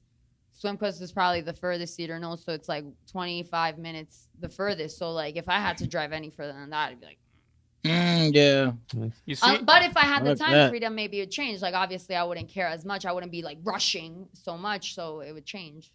you see how he said Texas and Florida, the states that really don't pay taxes like that. Oh, okay. You want to run a business, you got to make sure you know where to pay less, Yeah. because I mean, again, location, everybody's numbers, shit. What's in demand. That's what matters. Yeah. Yeah, but that's a whole different conversation now. Like, Mhm. I see a lot of businesses running to Texas and Florida just for the taxes, and I'm like, It's if bigger than that. it is, but like a lot of like 50 just went to Texas because he doesn't like the New York's taxes. Right. Because the taxes is like they said they do like 40% or whatever you make. that He was year. like, when did Yeah. me and the IRS become But- business partners? I don't know, but nah. I always say Texas and Florida is like it's not even part of the country, yo. But that's just They're me. different. They're different over there. They're different. Florida, they're different, yeah. Mhm. But anything else you guys want to say? I was just gonna ask because you going back to what you guys said. don't So you guys journal every single day. I do. The weekends, also, Saturday gets funny for me. Sometimes I want to sleep in a little bit more. Our class starts at 6:30, so I don't wake up till like 5:30, and sometimes I snooze. So by the end of the week, I'm not as on my game. I gotta say, Sunday's like my reboost where I gotta get ready for the week. So Sunday's pretty in check, but for the majority, I have like 4 notebooks full of just thanks. Oh wow! Yeah, I've been going deep. Like you don't have to go into exactly what it is, but like more of a broader topic. Like always- what do you guys usually write about? I always Yourself? say thank you, God, for one. God is my higher power, Mhm. so that's who I talk to. So I will say like, thank you, God, for being here. I Mhm. woke up. That's the first thing, Okay. and then I just give thanks. I pray sometimes. I ask for what give me strength for like what's to come. The battles that I don't know are coming. Give me strength for that, wisdom. And then I always end every single journaling with I am one with my highest self. Because at the end of the day, that's what I want. I want to look up. I always want to live up to my highest self. So if I was to meet her, I'm doing everything that I want her to, like who I want to become. Mhm. So every journal I finish with I am one with my highest self. Okay. Manifesting it Yeah, little by little, right? exactly. And just Even when I write it sometimes, of course, I'm rushing and I just get it done. But sometimes, I'm writing that and I'm like, remember that shit. Like, live up to that. So that's how I end mine. What about you, Juan? I mean, mine is just a gratitude journal. I just, Okay. first thing in the morning, just express some gratitude, put me in the right state of mind, and that way, you gotta be present. That's a huge thing when it comes to enjoying life. Is that you gotta be present. You gotta appreciate things that you have, and people see that. If you're in a good state of mind, especially since we're dealing with people majority of our day, you have to be in a great state of mind because you'd see that. So people expressing gratitude first thing in the morning does that for me, and again, you can't just go through life just living life. You gotta be present. And I learned that through because when I first started, I was, I mean, not to go off topic, but like, become a business owner, you start getting anxious, you start feeling all these, like my heart would be fucking beating. I'm like, yo, I'm having heart problems. So it was anxiety, and I really never believed in anxiety. I was like, but then gratitude, being present really helped me with like handling my anxiety because it's like, all right, slow down. Like she talked about, I'm really about just being present and not really, of course, you get overwhelmed all the time, but like you're in control of that. If I'm able to take a step back and okay, like what can I control, then that could bring me down and also be able to be more efficient with my time. Because if I'm thinking clear, I'm definitely gonna be able to make more moves than just being anxious and just feeling overwhelmed and going crazy. Yeah, and that feeling you can actually anybody can feel if you go somewhere and let's say your friend takes your phone away from you, instant anxiety. So that's what you were feeling like 24/7. Yeah, right? As a business owner. yeah, it's a lot of things, but I always suggest always focus on what you can control. Ask yourself, what can I control right now at this moment, and that will help you move forward. Because if you focus on other things you can't control, why even focus on that? Yeah, you can't even control that, so that helps me. But journaling, gratitude. I like it. Get in that. Start journaling. Now. You journal, right? Yeah. I can't do it. I'm more visual. Visual? Yeah, I'm more visual. So you visualize daily? I like more YouTube things. Me writing things down. Have you read that when you write stuff down, it sticks to your No, mind? yeah, I do. But me, I'm more like I told Yeah, him. he doesn't read or write. He likes the visual. We always talk because like when it comes to like certain things, and me personally, I don't like reading just because I can't focus on the letters. So what I do, I like to listen to audiobooks Yeah, or just podcasts or just music in general. But like reading and writing, like I never got into it like that. But I'm still trying though. I started push on them. Jose, Jose's part of the only. oh, me nah. It won't. For me, it's just I don't know. But if someone told you like this will bring you to the next level, you're gonna say I just don't do that. Bring it to my next level. Like if someone that is a millionaire told you need to start reading and writing, you're gonna be like, nah, that's not my thing. Yes or no? No, I wouldn't say that, but everybody learns differently. everyone for sure. it learns this. Like, It's just my. No, I'm not saying that's the only way. Oh to no, it's succeed, not. But it's just my. What do you call it? The preference. no, your expansion. What's the word? Like how the songs are shorter. What's the word they say? People's the attention span. Attention span. My attention span on reading a book, and like I hate. You start daydreaming, right? I hate quiet. That way also. I hate like me reading. Like I hate that. I hate that. I hate it. Like that's why I like her because I can hear her breath. Or I can hear her walking. Like I just need some sound. So when I'm reading a book, I'm like, I don't know. Okay, it's your thing. Yeah, it's my thing. I never yet like I tried reading the books, but I'm like, nah, this can't be me. I have a client. She's same thing. She just likes the audio. Like for me, audio's playing. I'm like, all right, I gotta do this. I gotta do that. I'm not trying to really hear them. Like it hasn't worked for me. Like the only person I would want to listen to is 50 Cent. That's it. That's the only person I would want him to read it. Reading too, though. Sometimes you gotta backtrack and be like, fuck, like, you gotta be in the right zone. But when you get a book that like just also connects with where you're at, it just takes that maybe the right book. You read? I do, but I learned the most from storytelling. Yeah, that's it. You see, like that's listening now. Like the like me, what calms me and what I've learned in business is like listening to Jay-Z, storytelling, the way how everything, then just reading lyrics and all that. Like to me, like his lyrics is like the this might sound crazy to a lot of people, but like the Bible when it comes to business. It speaks to you. It speaks to like how to do business, and like that's how I do like connect, and like that helps me with anxiety when I listen to his music, so it calms me down. But that's how I learned. I don't know. I can't read and write. I tried, but it just doesn't work to me. What was your funny question? No. I don't know if you guys are on time, right? Yeah, we're tight. Yes, I'm not interviewing that. No questions. No I'm not funny even question. gonna. No, plus I don't want to disrespect anyone. It was just a crazy question, but it comes to. All right, no disrespect, man, to your fiance or anything. But when you first started training, how long ago have you been seeing her? Yeah. High school. 10 years. About to be 10 years. Grandfathered for 10 years. Damn. They've been together. Because me personally, I've talked to Carbs. I was like, I don't know how these fitness trainers train. Because me personally, like if I train a female, it's like it's hard. Me personally, this is why. But like, how do you keep the boundaries? Because obviously, there's a lot of beautiful women that you would train. Mm-hmm. How do you keep the boundaries? I mean, business and pleasures. You gotta keep. But that separate. it breaks. It breaks. But also, it's. When it comes to being a coach, that I already said like, hey, this is what I'm here to impact people, and that's what I'm here to do. That's for me. It's clear. Like that's what the boundaries there. Like I'm not. Also, I love my fiance. We've been together for 10 years. So it's like she's the love of my life. So I have my eyes on her and her only.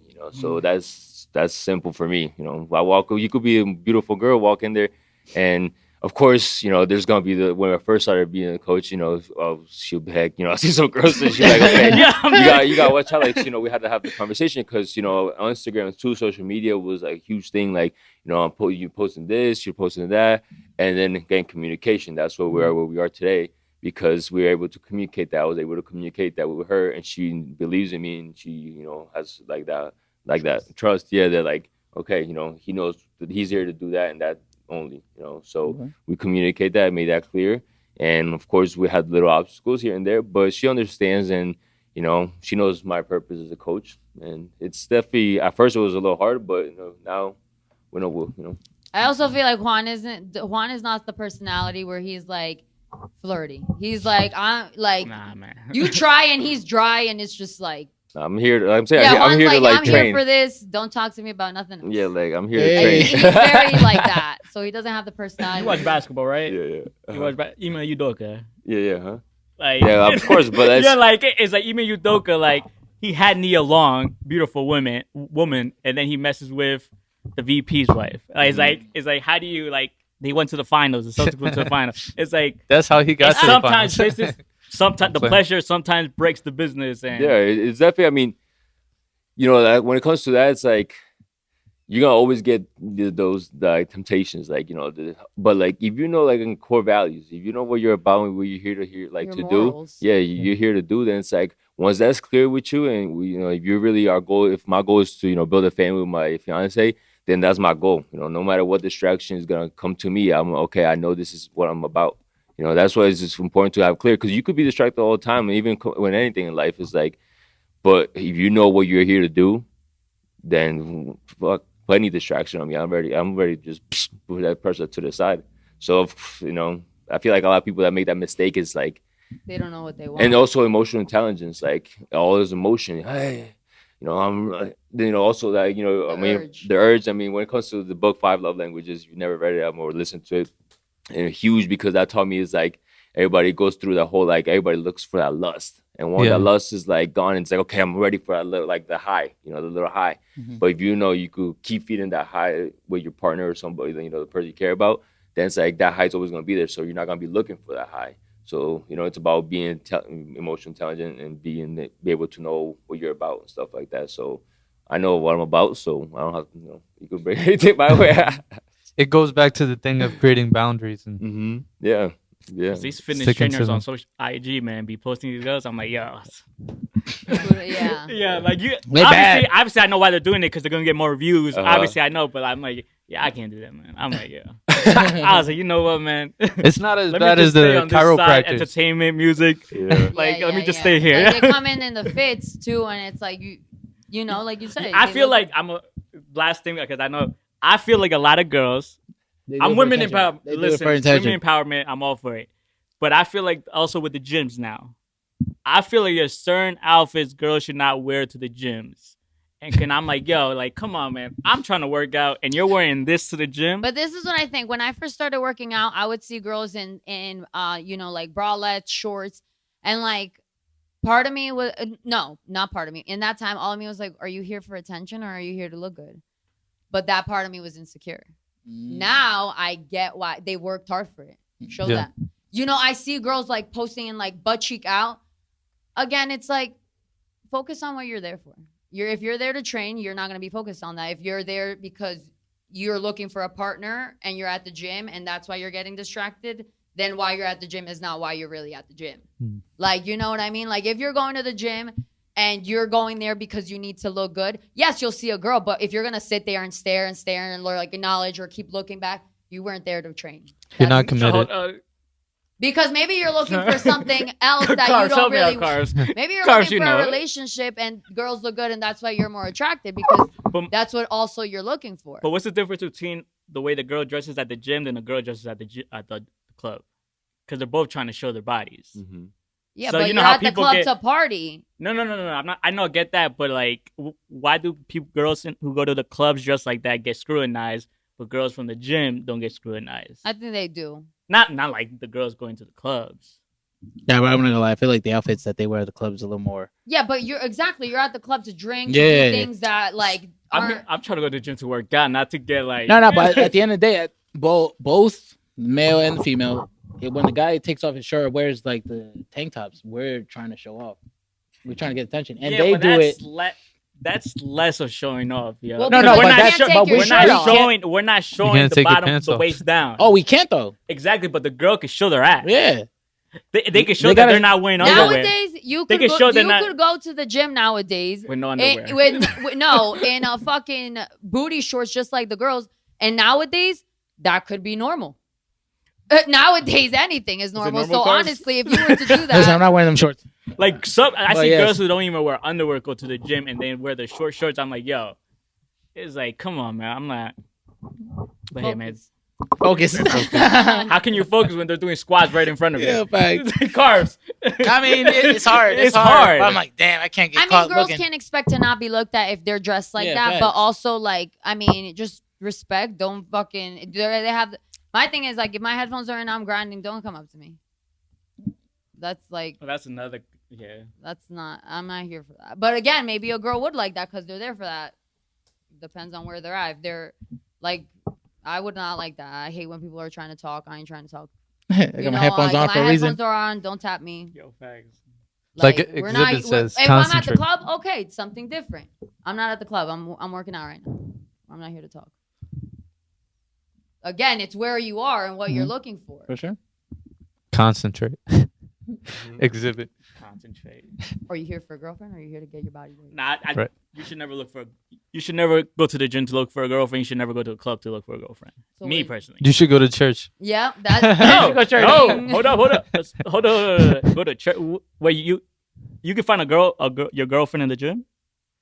In the Why gym? not? You can find You could find that. I mean, that's no. Me personally, I could not find my future girlfriend at a club, or at a. Why? You even said that you wouldn't want your future girl to find at a club, bro. No, I'm saying, but why wouldn't you be able to? Like, it's a possibility. I don't trust, bro. 90% of those girls are just there for the one night stand. So what are you there for? For the one night stand. But hold on, you're not gonna get a girlfriend. You're gonna get one night stands. This goes back to. But I don't even go out like that no more. Like I don't go out like that. But I'm just saying, like, you can't expect to find the love of your life or a girlfriend at the club or at the like. But that thing goes out. Like, say for example, we go out with them. She decides to bring 3 of her friends. We never met them. That's different. But I'm just saying, if we go out as a group, I'm not gonna be like, yo, that girl right there, I'm dancing with her. I think she's the one, bro. Oh, but you would, yeah. First, I think you would need time to chill with them. Walk into the gym and I'm like, damn, that's definitely gonna be the guy. You see how emotional guys are, sensitive how guys are. Yes, we do think like that. Certain guys, not me, but yes, there's certain guys that go to the club, be like, yo, she's the one. Yeah, well, they're just saying that. They don't probably mean that. No, they mean it. They mean it, but nah. But she's the one. But I haven't talked to her. But she's at the club. Like, but you could say that about a girl at church. Like, she could be at church, but you don't know what the hell she's actually doing. That doesn't mean only because she's at church doesn't mean she stands by those values. Maybe a lot of people go to church and don't and leave church and they're talking shit. God didn't just tell you to do that, but they do that. No, I just feel like me looking at the scale. I don't know if you guys agree. Like a lot of relationship happens when you guys aren't working at the same environment. Like when you think about like the past few girls, like I went out with just because I worked with them. Yeah, but like for like example, same thing with Bree entertainment.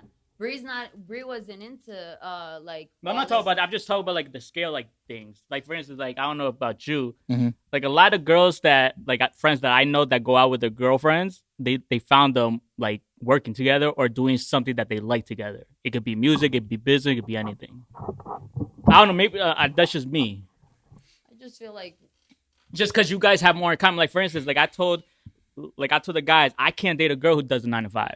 Me personally, just because I have a business. It's just the thing is, she might get out at 5 o'clock, but I might be doing something orders at 6. You can't have a list like that because but no this one's gonna be. It doesn't work like that. I know, but a I'm girl just saying. could have a 9 to 5, but then from 5 to 10, she could give you everything you need and more. But and then you're gonna say she work a 9 to 5. But what happens if I'm busy? No, but I'm saying it goes back to scheduling.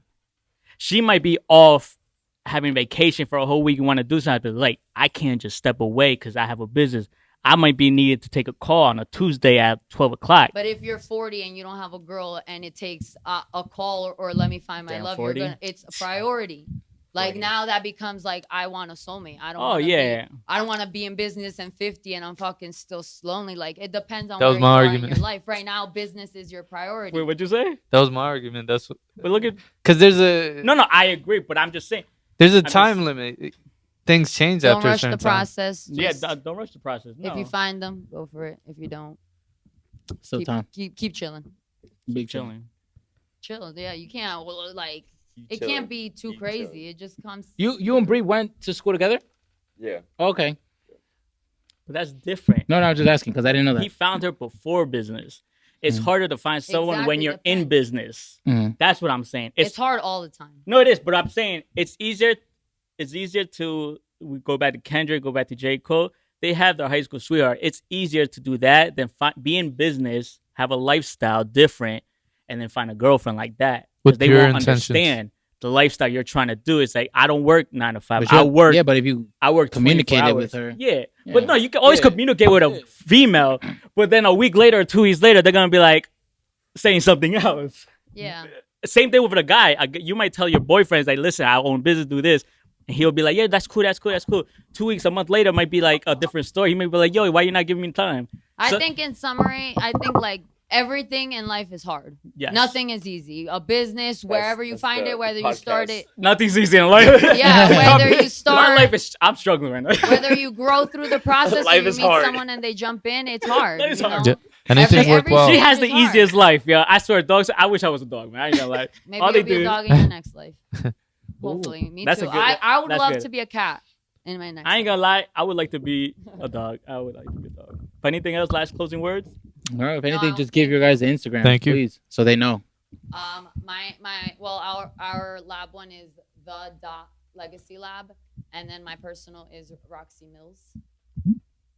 Just follow the lab. Just follow the lab. You can worry about personal, not DM them, please. In the personals. But just want to say shout out to you guys. Thank you for having us. I mean, of course, this has been in the works for a while, and for you to come here, Sky right here, all of us be able to share some gems with you guys and be able to encourage you guys, motivate you guys, whatever we did today to help you guys take the action to become the best version of yourself. I really encourage that.